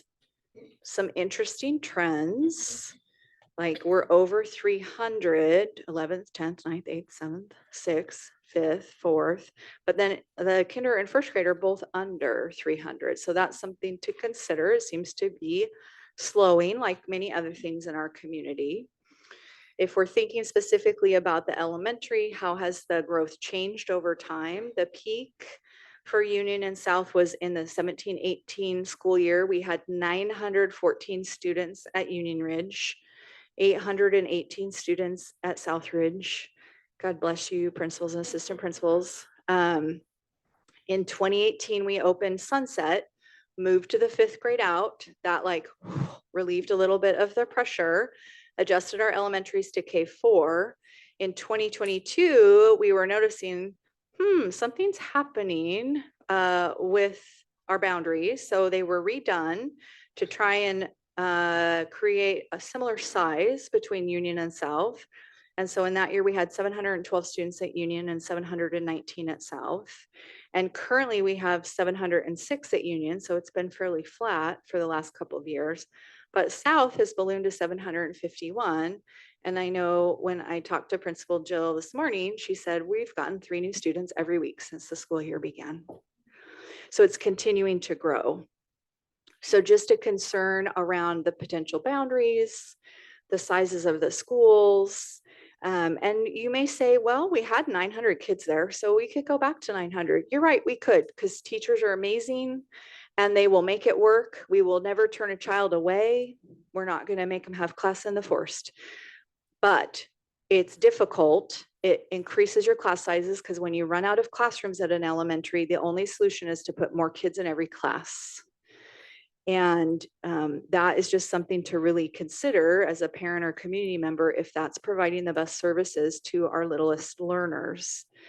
I will share with you that I've looked on OSPI's report card to look at what are the sizes of elementaries in our region. So I looked at Woodland, I looked at Kalama, I looked at Evergreen, I looked at Vancouver, I looked at La Center and Battleground, I think, all of our neighbors.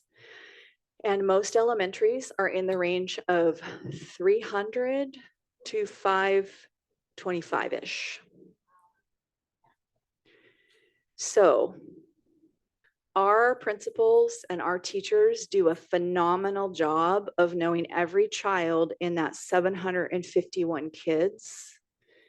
And with 751 under the age of 10 children at one location, running multiple lunches, running multiple recesses, you get to a point as a building where you're just trying to keep the wheels on the bus. You're just trying to keep people safe. And we're always concerned about safety, but it would be awesome to also really be spending a lot of time in classrooms, inspecting instruction, supporting our teachers. And when you have this many students, even at a low rate of disciplinary incidents, it takes up a significant amount of time. So projected growth, let's talk about where we think we're going. So the district has worked with demographers in the past. They utilize multiple years of data to do projections. We have 2 different ones that have been completed in the recent past for Ridgefield. One was done by Hovey, which took data, actual enrollment data from 1988 through 2018. It was like 6th grade. It was a good year. And the estimates were for 2019 to 2038. So also you should be going ding, ding, ding before COVID, because that right factor there. The other one was done by Johnson. They had one before, and then they did an update to it in 2022. And the estimates for that 2022 to 2041. So ding, ding, ding after COVID. Okay. So here you have by grade level 24, 25 in that second from the left-hand side column, our actual enrollment for this year when we started in September. And you have what did, I didn't put this year's, but I put the following 3 years. What did Hovey think we'd be at next year? And Johnson 2 years from now, 3 years from now. And you can see the totals for that elementary at the bottom. So not too far off. They're a little high, I think, in both cases. Important also to look at our intermediate and middle. So here you have the 5th through 8th grade. And you can see what that looks like. Their numbers are fluctuating a lot more in 25, 26, but then kind of seem to come back together.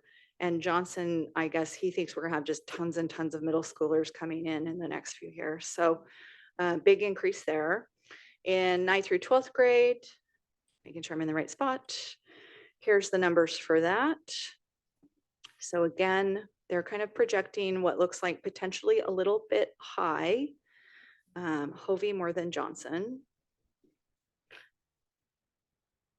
And I wanted to share with you, what does the number look like if we were to move fifth grade back to elementary? Just to give you a sense again of how many kids right now would we have at our 2 elementaries, or potentially 3 if we added a third, and what were the projections from the demographers?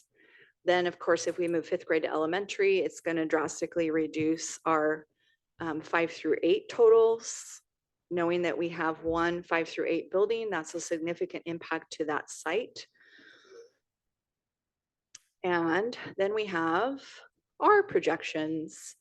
Again, taking a fairly conservative approach to growth because it has again been flattening out. We do not want to overestimate. That is really detrimental to our finances as a district. So again, you can see here the percentages, and these are the same percent of enrollment increases we used for the EP&O levy estimates and the capital levy estimates. So same percentages all across the board. We're looking at 2.5% next year and the year after, and then dropping to 2.25%, and then dropping to 2 flat, kind of moving forward after that. So you can see as a district, demographers aside, 1492, and we're thinking like, okay, so it's going to go up 30, 40 kids next year. And then it's going to go up another 30, 40 kids the year after. And you can kind of see what that looks like for K4. Again, be thinking about the bottom row in the dark blue. So 1492, like divide by 2 is about 750 kids at each elementary school. And if we look out 4 or 5 years, 1668, we're back to like 825 per elementary school. For 5 through 8, right now, 1333. Over that same time period up to 1490. Potentially easier to absorb. Don't give me glares, middle school people. Because you have, particularly at 6th, 7th, and 8th, you have kids on period schedules, which means you have teachers with rooms that have a prep period. And when we have teachers on carts who go classroom to classroom. They don't have their own room. It's not ideal for the teacher, sometimes not ideal for the students, but we have the room. So you have 160 kids. That's probably like 5 teachers, about 5, 6 teachers. So you put people on a cart and they're rotating and using other teachers' classrooms when they're on their prep period. And high school, 1293, just shy of 1300, up to close to about 1450. Just start looking for closets, Kristen, and we'll just, yep, okay. So I want to give you kind of the big picture projected growth summary. So this has got a lot of numbers in it, but above the blue horizontal line, I'm using my math vocabulary. I'm looking at you, okay. You have above that K4, 5, 8, 9, 12, below the horizontal line, K5, 6, 8, 9, 12. So you can see in the bold our 24, 25 actual, and then what are our district's projections, which you are going to see in most cases are below the demographers' estimates. Again, we're trying to be conservative in this regard, but you can see kind of what's happening at our 5-8 site or 6-8 site and our high school, because there's one site for each of those. If instead we think about opening a 3rd elementary school, then it's going to change, right? What the actual enrollment is per site. So the 24-25 is 2 schools, like averaged together. But when you start looking at the estimate, so next year at 25-26, we're looking at about 1,500 kids. So now with a 3rd elementary, you have 500 per school, which is still on the high end for our region, but is a much more comparable experience for students at the elementary level. And then you can see the number again for 5-8, if we were to continue to have 5th grade at the intermediate site, 5, 6, and 7, 8, and then the 9, 12 high school. If you look below that line, you see the K5. And if we open a 3rd elementary, even with the 3rd elementary, in very short order, like we're back up to 660, and it will continue to go from there. But then the good news with that is at 6-8 at 11:25, we don't need another intermediate middle school. So when we're talking about this 6-year projection of getting this third elementary, the longer term question for the community is, we're going to hit a point where we either need a fourth elementary or we need a second intermediate middle. I'll tell you, elementaries are cheaper to build, take up less space, all of those types of things. But again, this is one of those things where community can definitely be weighing in, like what's the preference there? And meanwhile, the high school's like, but Jenny, what about us? And I haven't forgotten, we have that $7.8 million. So we're going to start thinking like, what might we do? And ultimately, the high school might be a place where we have to go back to a bond and say to our voters, there is no other way to come up with these funds. Do you want to have a world-class high school, or do you want our kids in facilities that are not the best that they could be? Our teachers will make it work either way because they're amazing human beings. So lots to think about. And the one that people care about a lot, how would all of this impact my taxes? So to answer that question, I have to first remind you that we refinanced our 2012 bond and we got it down. So we had an initial rate on our 2012 bond. You have to wait 10 years before you can refinance. At that time, markets were a little volatile, but still it was worthwhile to go through the process of refinancing. And so we went through that. It reduced our overall debt as a district. It improved our financial rating because it reduced our debt. And we saved our local taxpayers just over $2.5 million by going through that. The bonds will also be paid off in 2032, which seems far away. But when you think about, we're looking at 2930, 3031, right? That's only a few years after that, that bond rate's going to drop off of people's tax bill. I do want you to again be aware regionally where we sit. How do our current tax rates compare regionally? So this is our current, no change, $1.50 EPNO, no capital levy. We're at $2.66. We are the second to lowest in our region. It ranges from $2.14 up to $3.65 in Washougal. And you might say, well, those districts aren't like our district. Okay, so these are districts that are like our district based on assessed valuation. So comparable tax rates for people living in these areas. They range from 67 cents in San Juan Island all the way to $4.30 in Fife. We're at $2.66. We're below the midpoint. And these are, again, our districts across our state that have comparable assessed valuation. So still you're like, but Jenny, you didn't tell me what's going to cost me now. So here's the actual and projected tax rates. The EPNO levy, if we do it at that per pupil lid and we run that at that $1.75, we've kind of calculated this in here. We have existing bonds, 2012, which again will be done in 2032. So that's going to go away here in a few more years, and 2017 bonds we're still paying on. And then if we were to run that capital and technology levy at $1 per thousand assessed valuation for 6 years, then you can see kind of the bolded with the year and the amount and some arrows that I drew in there because I stole someone's graph from the EST, where the rates would be. So currently this year, $2.53. Next year, it's looking like up a nickel, $2.58. The year prior, it was up 13 cents in 2023. If you go back not that far though, in 2018, it was $4.34. And in 2013, it was $3.98. And if I was to backtrack all of those years, I mean, it was pretty steady, right around $4 for multiple years, 13, 14, 15, 16, 17, 18. And then a drop off. If we were to do everything we've talked about tonight, it would raise the rate starting in 2026 to $3.78. As a reminder, that's for 6 years, not for 30, not for 40. It's for 6 years.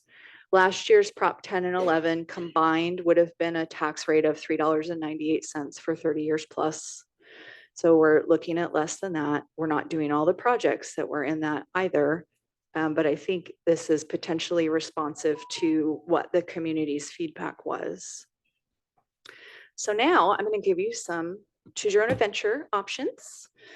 So levies, option 1, and of course there's a multitude of options, but I am going to share with you 4 this evening. So levy option 1, maintain services and finish all 3 elementary campuses. So run the max EP&O at $1.75, run the 6-year dollar technology capital levy, get access to every penny of SCAP funding that we can, utilize all of our impact fees that are in the bank. We don't invest any more funds into buildings that are over 60 years old. I made Danny go find this for me today. Union Ridge was built in 1952. My mom was born in 1954, just for context. So yeah.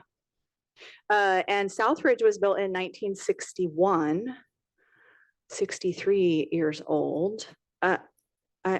Yeah, I mean, do you have a house that's 72 years old? Can I tell you how much it costs to keep things functioning and working? So these buildings are really past their life expectancy. When we build a school, we do expect it to really stand for a long time. They have served children for generations. Brett's great grandpa, right? Yep. Helped to build Union Ridge. Yep. Great grandpa, okay. Dad, grandpa, like 4 generations. And Brett's kids have already gone through. So 5 generations that school has served. Eliminate all the elementary portables, ensure all 3 site designs are efficient, effective, and more reasonable than previous iterations. And I already shared with you a few things that we know right off the bat we would reduce to make it more reasonable financially. Work with the broader community team to design a long-term facilities plan. That team, as well as just other feedback opportunities, we'd be thinking about that placement of 5th grade. We'd be thinking about long-term, are we wanting to have another middle intermediate or wanting to have a 4th elementary? We also need to think about the properties that we've amassed and whether those are properties we even want. And whether we want to sell some of them, do we want to keep them for future sites? Do we want to purchase something else that might meet our needs and our community's needs better? We also have this little tiny ask of reinstating our technology budget because after this year, we don't have funds for computers for kids without some kind of additional funding. So this is my favorite option because fortune favors the bold. And this is like getting all our elementaries in a really, really good place. Levies option 2. Maintain current services and fund elementary 3 only. Don't worry about Union, don't worry about South. Run the max EP&O, but run a smaller capital levy. And you can see here the amounts. The challenge with this is we wanted to get that elementary done very quickly to relieve the size of the existing elementaries. So you can drop it to 25 cents, but it takes 6 years to get the money. I don't want to wait 6 years to build that school. We could do 50 cents over 3 years. These are rough numbers, 75 cents over 2 years, or $1.50. Oof, ouch, it's going to hurt, but only for 1 year. So options, right? We would utilize the SCAP funding for K-8 construction. So we could access that 16.5. It means we're leaving the $23.5 million sitting in the Ridgefield State piggy bank. We're just leaving it there. And we would need to address the maintenance issues at Union and South. The roofs need to be replaced. They're $1 million each. We have HVAC units that are failing. That's another $1 million easily. We are going after grants. We recently passed the first bar around an energy saving grant that could potentially pay for some of our HVAC. So we've been asked to complete the full application. So we are seeking funding and $3 million is $3 million. So we would want to account for some of that into that capital levy, knowing that we are then talking probably a decade before we would even consider fixing or replacing the schools at Union and South, the old buildings at Union and South. Levy option 3. run EP&O levy only. Still, I would recommend the $1.75 to sustain our current programs. We could wait completely to run a capital levy or a bond for elementary 3. And we could wait until we go through the full long-term capital facilities plan development, which we'll be working on throughout this school year. That would still be a request to run the EP&O this February, because again, those funds run out December 31st, 2025, which is right in the middle of the school year next year. We would be looking then at running a capital levy and or a bond no earlier than November, so more than a year from now, which means funds wouldn't be received until spring 2026 at the earliest. So you're looking at the fastest timeline possible of fall 2027 opening for that elementary 3. So it's this year plus 2 more before we could get there. We would need to prioritize necessary deferred maintenance projects. And I will tell you where the money comes from. It comes from programs and staff. Because I can't pay less on my electric bill. I can't pay less for the diesel fuel for the bus. I can't pay less for the insurance premium. The only place to find that money is jobs. Or option 4, which we'll call the nuclear option. Yeah. Is to run no levies, eliminate the EP&O, start laying people off, eliminate athletics and other programs. Oh, I went so long, someone has to take a break. She's like, that's it, I'm done. Elimination of capital levy means we just continue with the facilities that we have for a minimum of 2 additional school years. And it's unlikely we could probably even find the funding to do the deferred maintenance, because we'd have to cut staff so deeply that at that point, we're probably not even meeting basic needs for all students. So again, lots of different potential options, but 4 that I bring you. I do again just want to reiterate, I believe, I won't speak for the team, although they're along for my crazy ideas. What I've heard from people in this community over and over and over since I've gotten here is, number 1, like, how are you doing? How's it going? Welcome to the community. So kind.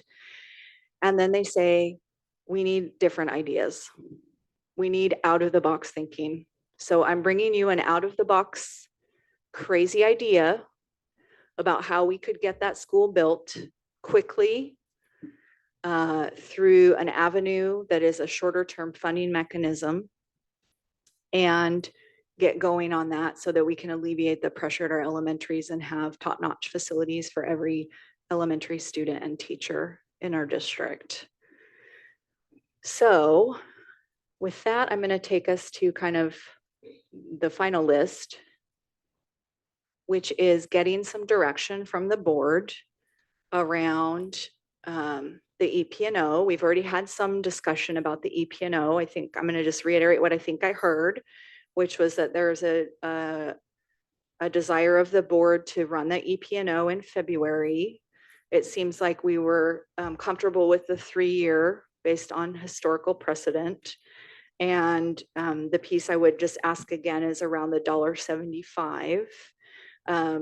Knowing that we have a number of community cafes and a town hall coming, I would project that at the November meeting, which is prior to the town hall, we would bring you a first draft of that EP&O resolution. And with the intent that we're coming back either to a special meeting the first week of December, or at our regular December meeting, the second week of December, to take a vote on that, knowing that the timeline will be very, very tight. So, and then capital technology levy. So definitely would like to get some feedback around that.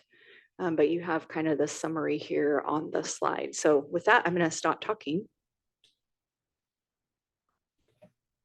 I'd say out of the box idea, sure, not crazy, good idea. I'm fully behind option 1 from what I've seen. If both of these proposals went through, it was like 378, is that correct? Mm-hmm. And you shared if Prop 10 and 11, I don't want to compare to the bond too much, but if Prop 10 and 11 had passed, that'd be 398. Correct. And 51% of our voters were behind that. Correct. And in this case, we need 50%. Seems feasible. I appreciate your creativity. And then on the SCAP and new and lieu, is there risk there? Are we confident if this passes, then that funding is just there? When I think about state funding, I just sense Always levels of risk, and I just always curious how that works. always a level of risk, but it's been reliable for districts. There is what's called the D-form process. So we submit a form, they send a form back, we submit another form, we send it, right? So it's more the timing. It's a significant work on Paula and her team, just processing through that and timing the financing of all these projects. But I don't think there's a huge amount of risk there. Thank you for all this. Yeah.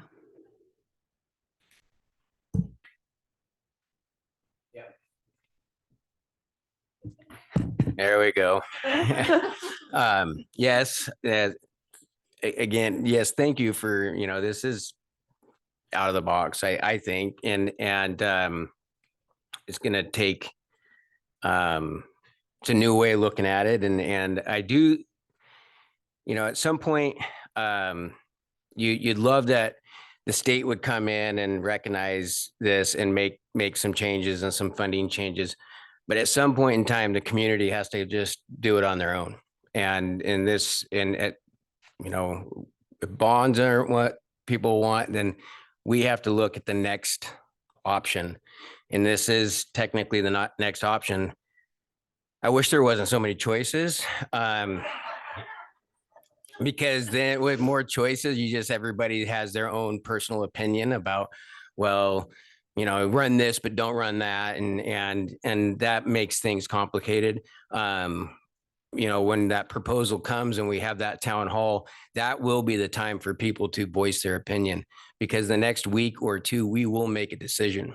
And so I just want to make sure that the community understands that and takes, we're asking for them to step up, because nothing's going to change the growth, but we do as a community have to step up and move with it.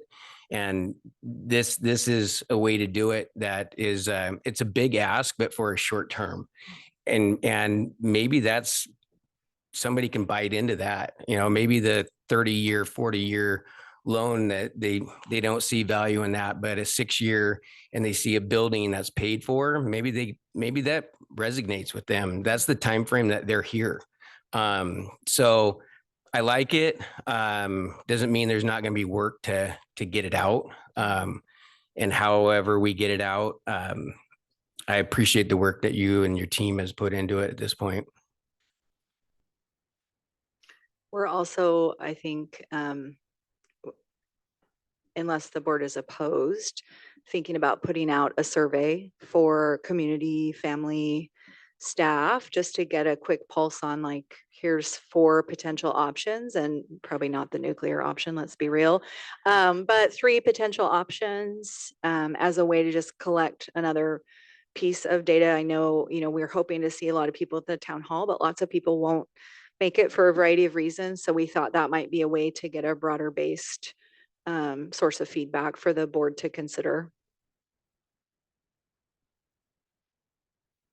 One of the questions that comes up for me, well, first, thank you for all of that information and putting it all in one place. I know that takes an insane amount of time and energy, and I know you've been working really hard. So to bring us a new way of looking at this and a lot of information to kind of help us all get on the same page with what you were wanting us to consider. So thank you for that. I'm intrigued by this idea of the capital levy, mostly because of the payback time and not having it spread over so many years. Because I know one of the things that I heard from several people was just concern of the total interest plus all of the initial cost to the community. One of the things that I think would be interesting to see is if we were to do elementary 3 with them, because we have impact fees, we have match, what would the total cost over the 40, like what would that total dollar amount be with interest and the amount that we'd be asking taxpayers to put in for if we did a school over 40 years versus a 6-year time frame. I'm curious like what that looks like.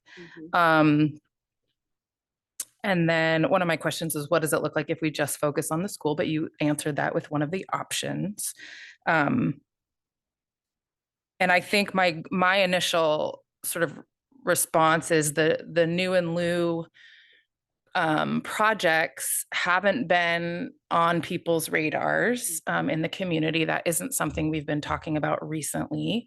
So I just feel interested in knowing how that lands with people. I know that that was a very confusing point in the community about the last time that we did that as a district with this building and the new middle school. So that for me is just a question mark if this time frame that we're looking at with a February, if that's enough time to really process that with people as a strategy. So I like the idea of bringing as many people along on the same page in this journey that you just took us with to get to the same place. Like I feel really great about that. And I know also bottom line, we're responsible to make sure we have the facilities and resources that we need for our kids to be able to learn. So that's where I'm sitting with it right now. I'm be interested to hear how people are feeling after getting this information. And I know we have lots of opportunities planned to have more conversations with people. But mostly thank you for helping us to at least get all the numbers in one place so we can take a look at those and digest a little bit. And I'll just kind of repeat, I guess. Thank you so much for all of the information. And I think school districts have no other choice other than to get creative and try and find different ways, because the options are so limited on what you can and cannot do and what funds and from where and how and when. So I appreciate you looking at this from a different angle and giving options and getting creative and, kind of the same. It'll be really interesting to hear community feedback. I'm sorry, no surprise. I have one more question. Of course. You mentioned doing like short-term loan options to cover some of the shortfalls from year 1 to 2, 2 to 3, something like that in your timeline cash flow slide. I'm curious if that is if there are mechanisms to do a short-term loan over, say, a 6-year period, if we were to do the school with a capital levy over 6 years, but be able to get the money somehow up front with a short-term loan. I just am curious if that even is an option and what that would look like. It's called non-voted debt, which scares people probably, right? It's called non-voted debt. And you will pay a considerably higher interest rate than you would on a bond. Got you. Okay. So you end up paying more in interest. So I think for me, I know Paula and Chris met with some folks and they're like, well, you could get all 44 up front, but it's going to cost you $17 million or some crazy amount. And I was like, no, we don't need 44. We need 5. And we need it for 6 months, not 6 years. So I just think about, we're always setting examples and finances, like borrowing against versus having cash in hand is a thing that is important for our young people to be thinking about, and the length of debt that you incur and the rates at which you incur. Like, I think this is a real life example of how can we be financially savvy to do what we need to do, but also be really good stewards of our public monies. Thanks.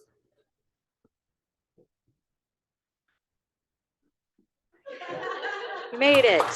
Okay.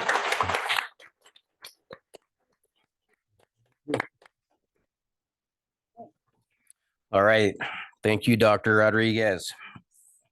We are now for board comments. Jake. Before we get there. Okay, sorry. Yeah, pause. Yeah, go. It's all you. Sorry, just talk some more. Regular superintendent updates this evening. Last time we were together, I talked about the one-to-one device survey that we did for our staff. And so we pushed it out right after our last board meeting. So that Thursday. So it's been open for about a week and a half. We shared it out twice via our weekly family newsletter that comes out via Parent Square. And we had, did I print the right? Oh, did I? Yeah, 403 responses. So my sense is like, yeah, community is responding. So I do think this is a strategy that seems to be helping us get a pulse check.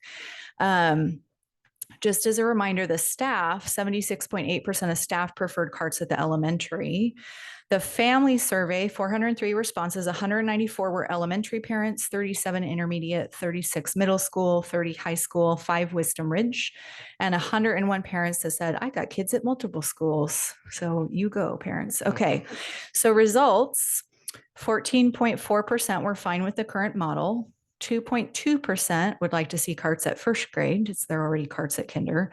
5.5% kinder through second, 5.2% kinder through third, 23.6% kinder through fourth, 24.1% kinder through sixth, and 25.1% kinder through eighth. So when you look at those folks who said either K4, K6, or K8, 72.8% of families prefer carts at the kinder through fourth grade, the elementary level. Very similar again to our staff response at 76.8. So our teachers and our families are in agreement, I think, on this issue that we would prefer to have carts at the elementary level rather than our littles toting those laptops back and forth every day and having sometimes unsupervised access to the internet. So we are currently working out a plan. We do have a few carts on hand, so we're pricing out to get additional carts and working with Jeff Arney and our technology team to come up with a deployment timeline that will work for all of our staff, because we'll have to do check back in of computers, make sure they're all in good working order, make sure the carts are working. So over the course of the year, our hope is by the end of the year to have all of our K4 students and teachers with carts in their classrooms. Yay! So big thank you to everybody that did the survey, both staff and families. And then my last was just community cafes. I just want to give another shout out. Thank you to Angie and Brian. They hosted us yesterday at Union Ridge. To Jill hosting us at Southridge this morning. It was really nice to meet with not a lot of parents, but a few parents at each site, and just a really relaxed and informal setting. We serve coffee and pastries. So I'm just, if I can entice you next week to come by and have a cup of coffee with us. We have 2 more. We will be on Monday, 7:30 to 8:30 a.m. at Sunset Ridge and View Ridge. And next Tuesday, October 15th, also 7:30 to 8:30 at Ridgefield High School. Come early because parking is limited. Please check in at the office. We've also got cafes for family, staff, and interested community members, even if you don't have students in school. So I just want our at-home audience, even if you don't have kids that go to school, we would love to see you at a community cafe. October 30th, 9:30 to 11:30 a.m. at Wisdom Ridge. November 7th, 4 to 6 p.m. at Three Peaks, November 14th, 8:30 to 10 a.m. at Lava Java, and Town Hall to hear your feedback on capital facilities ideas on Tuesday, November 19th, 5 to 7 p.m. at Sunset and View. Thank you. Thank you. Jake, what do you got? Just want to share, happy to have Student of the Month back. The energy for that's very real. So I appreciate all the staff that put in the effort to selecting and honoring our students. Bringing back my office hours a week from tomorrow, October 16th, 4 to 5 at Bunny's. I'll be doing that the 3rd Wednesday of each month. And just want to give a thank you to Emily. I just appreciate our 1 year together. Your warm welcome from before I was formally on the board to our fun trip up to Seattle with Chris for the bond workshop. It's been an awesome year, and I appreciate the tenured experience that you shared with me and all of your service. And I want to thank you in advance for the advocacy I know you'll do even when you're not on the board, in supporting the efforts we're talking about tonight and everything for the district moving forward. So thank you.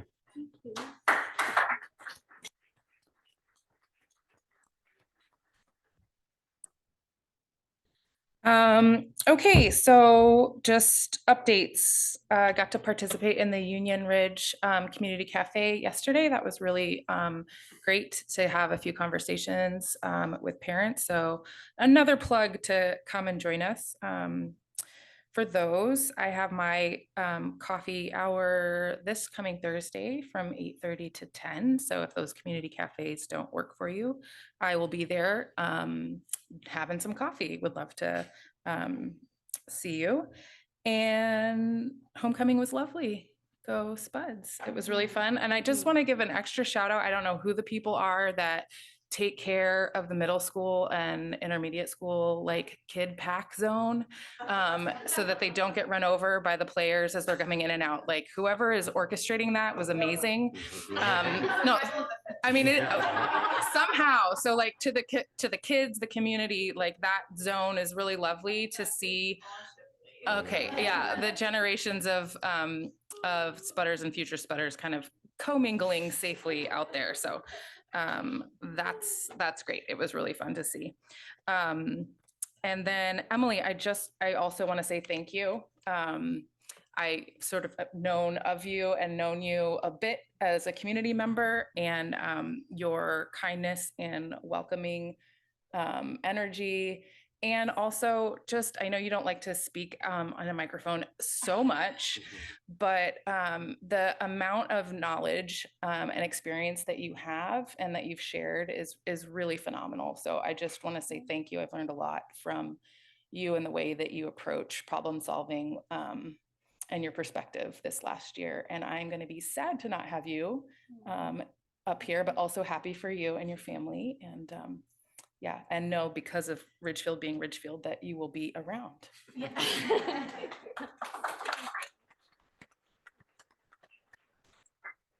Emily, do you have, this will be your last. I know, so make it good. Well, I mean, you all know how much I love speaking in the microphone. So I am just gonna keep it short and sweet and say thank you. This has been such a time of learning and growth, and I'm so proud to be a part of this community. And I value all of the relationships that I've made along the way. And thank you to my current board and past board members that I've served with, and just everyone who's been a part of my journey.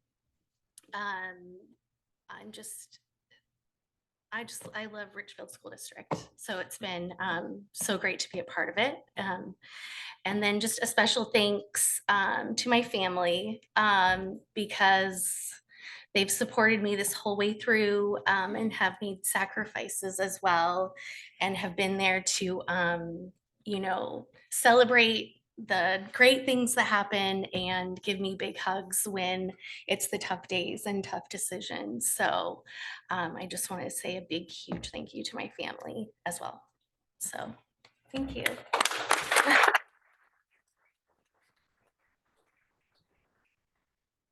I would like to start with student of the month and employee of the month. Is always yeah. fun and special, and glad to kick that off this year. And then Dr. Rodriguez, thank you for that lengthy report. It was good. But I'm gonna, Emily, you have served this community. You are truly, you know, when you think about community involvement, you're a volunteer in the classroom, you're a volunteer in the community, and you're basically volunteering when you sit up here. And so, but you have done it and with all good intention and for you community first and what's best for the kids. And I've learned, I've watched, and you've made it easy because you come with a soft heart, and you're that's how you served, is with a soft heart and with a lot of emotion. And so I know that these 7 years with all the roller coaster of society and you know, it hasn't been easy, but because it you can't brush it off, you take it on that soft heart. but that's also what made your leadership so valuable because you were so passionate. So just want to say thank you. I learned a lot. I may still ask you if, you know, what did we do back then? You will remind me. So, but yes, it has been, it's been a joy. Yep.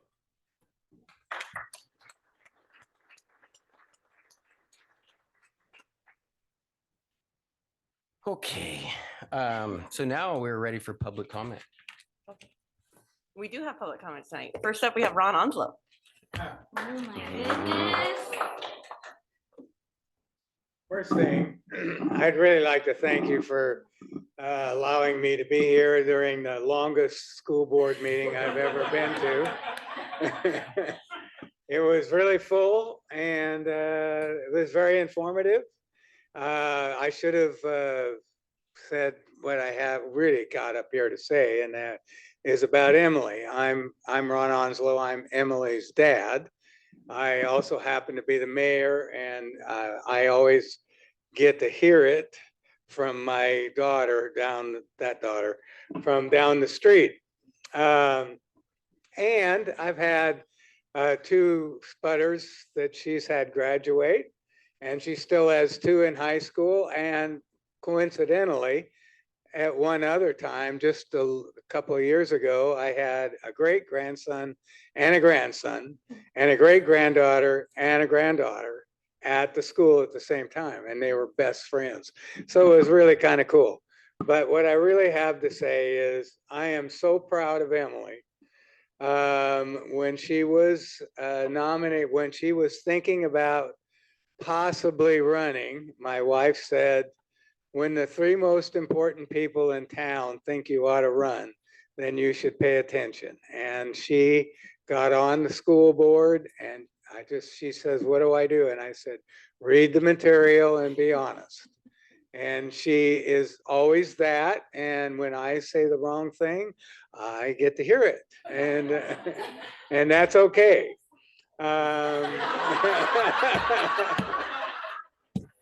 Because it isn't going to stop. At any rate, I am extremely proud of Emily, as you can well imagine. And the 7 to 8 years that she's been on the board, she has been on the school board during Ridgefield's fastest growth ever. When I became mayor at the first time, there was 2,900 people in Ridgefield. And today there's 18,000.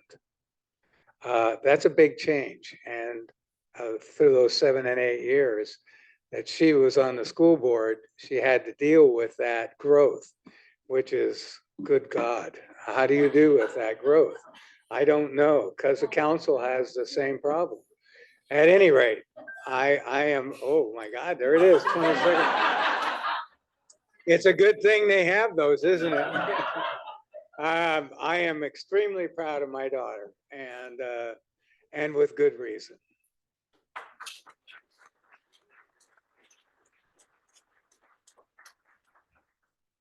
Sandy, you're up.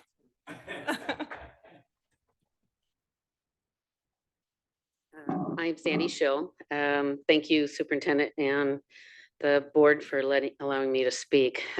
We have been in Ridgefield for 20 years. My husband and I moved here. Emily and her family moved fairly soon after we moved, and the children were very small. Some weren't even born yet. I remember that time when those people in the community came to Ron and I and Emily and said, you have to be on the school board. And I remember thinking Emily is the perfect person. And I remember the school board prior to Emily and the work that they were doing and the work they did, the things that were accomplished. We watched all of this growth through these years. While I am related to Emily in marriage, Emily has become a very good friend. And so she, of course, it's nice to have somebody on the board that you can actually go to and air your feelings and get the insight. And while she heard a lot of my feelings, strong feelings, she also was very informative to me to help me with that knowledge that I could send out to the rest of the community. Emily has always been able to take all of the information and think very positively and level-headed and business-like, even though this was not her background. She has worked in dental and now she works in schools, and really her number one job has been the best mom I've ever met. And so to see that quality in a school board member is what there is absolutely no benefit to her to being on this school board except for the love she has for her children and the love she has for this community. She has no aspirations to go any further or for the to look good on a resume or for this to benefit her in any way. And I love her so much for stepping up and doing all of the things she did for this community and for the schools. She's been wonderful and I love you so much.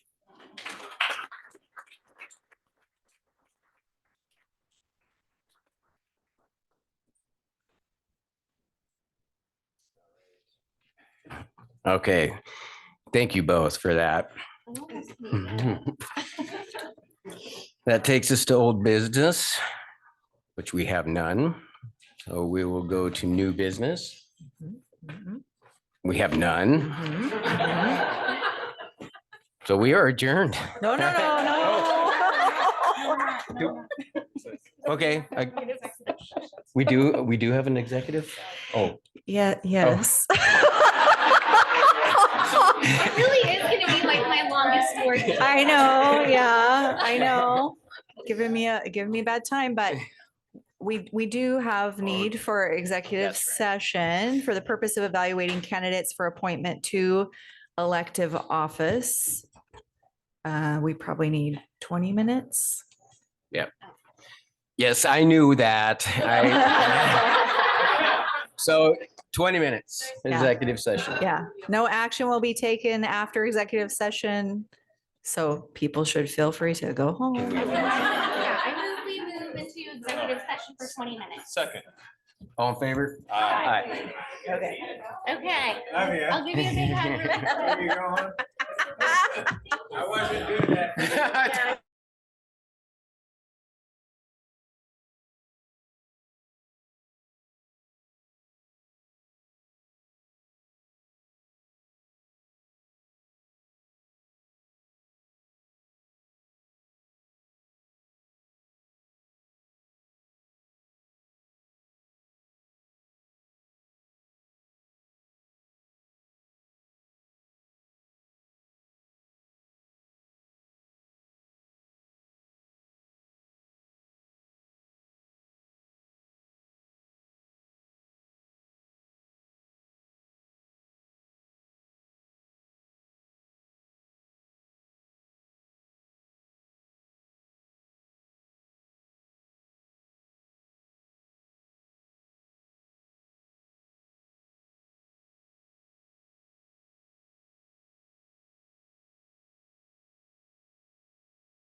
Do I gotta talk into the mic? Yeah. We're back from the executive session and I will adjourn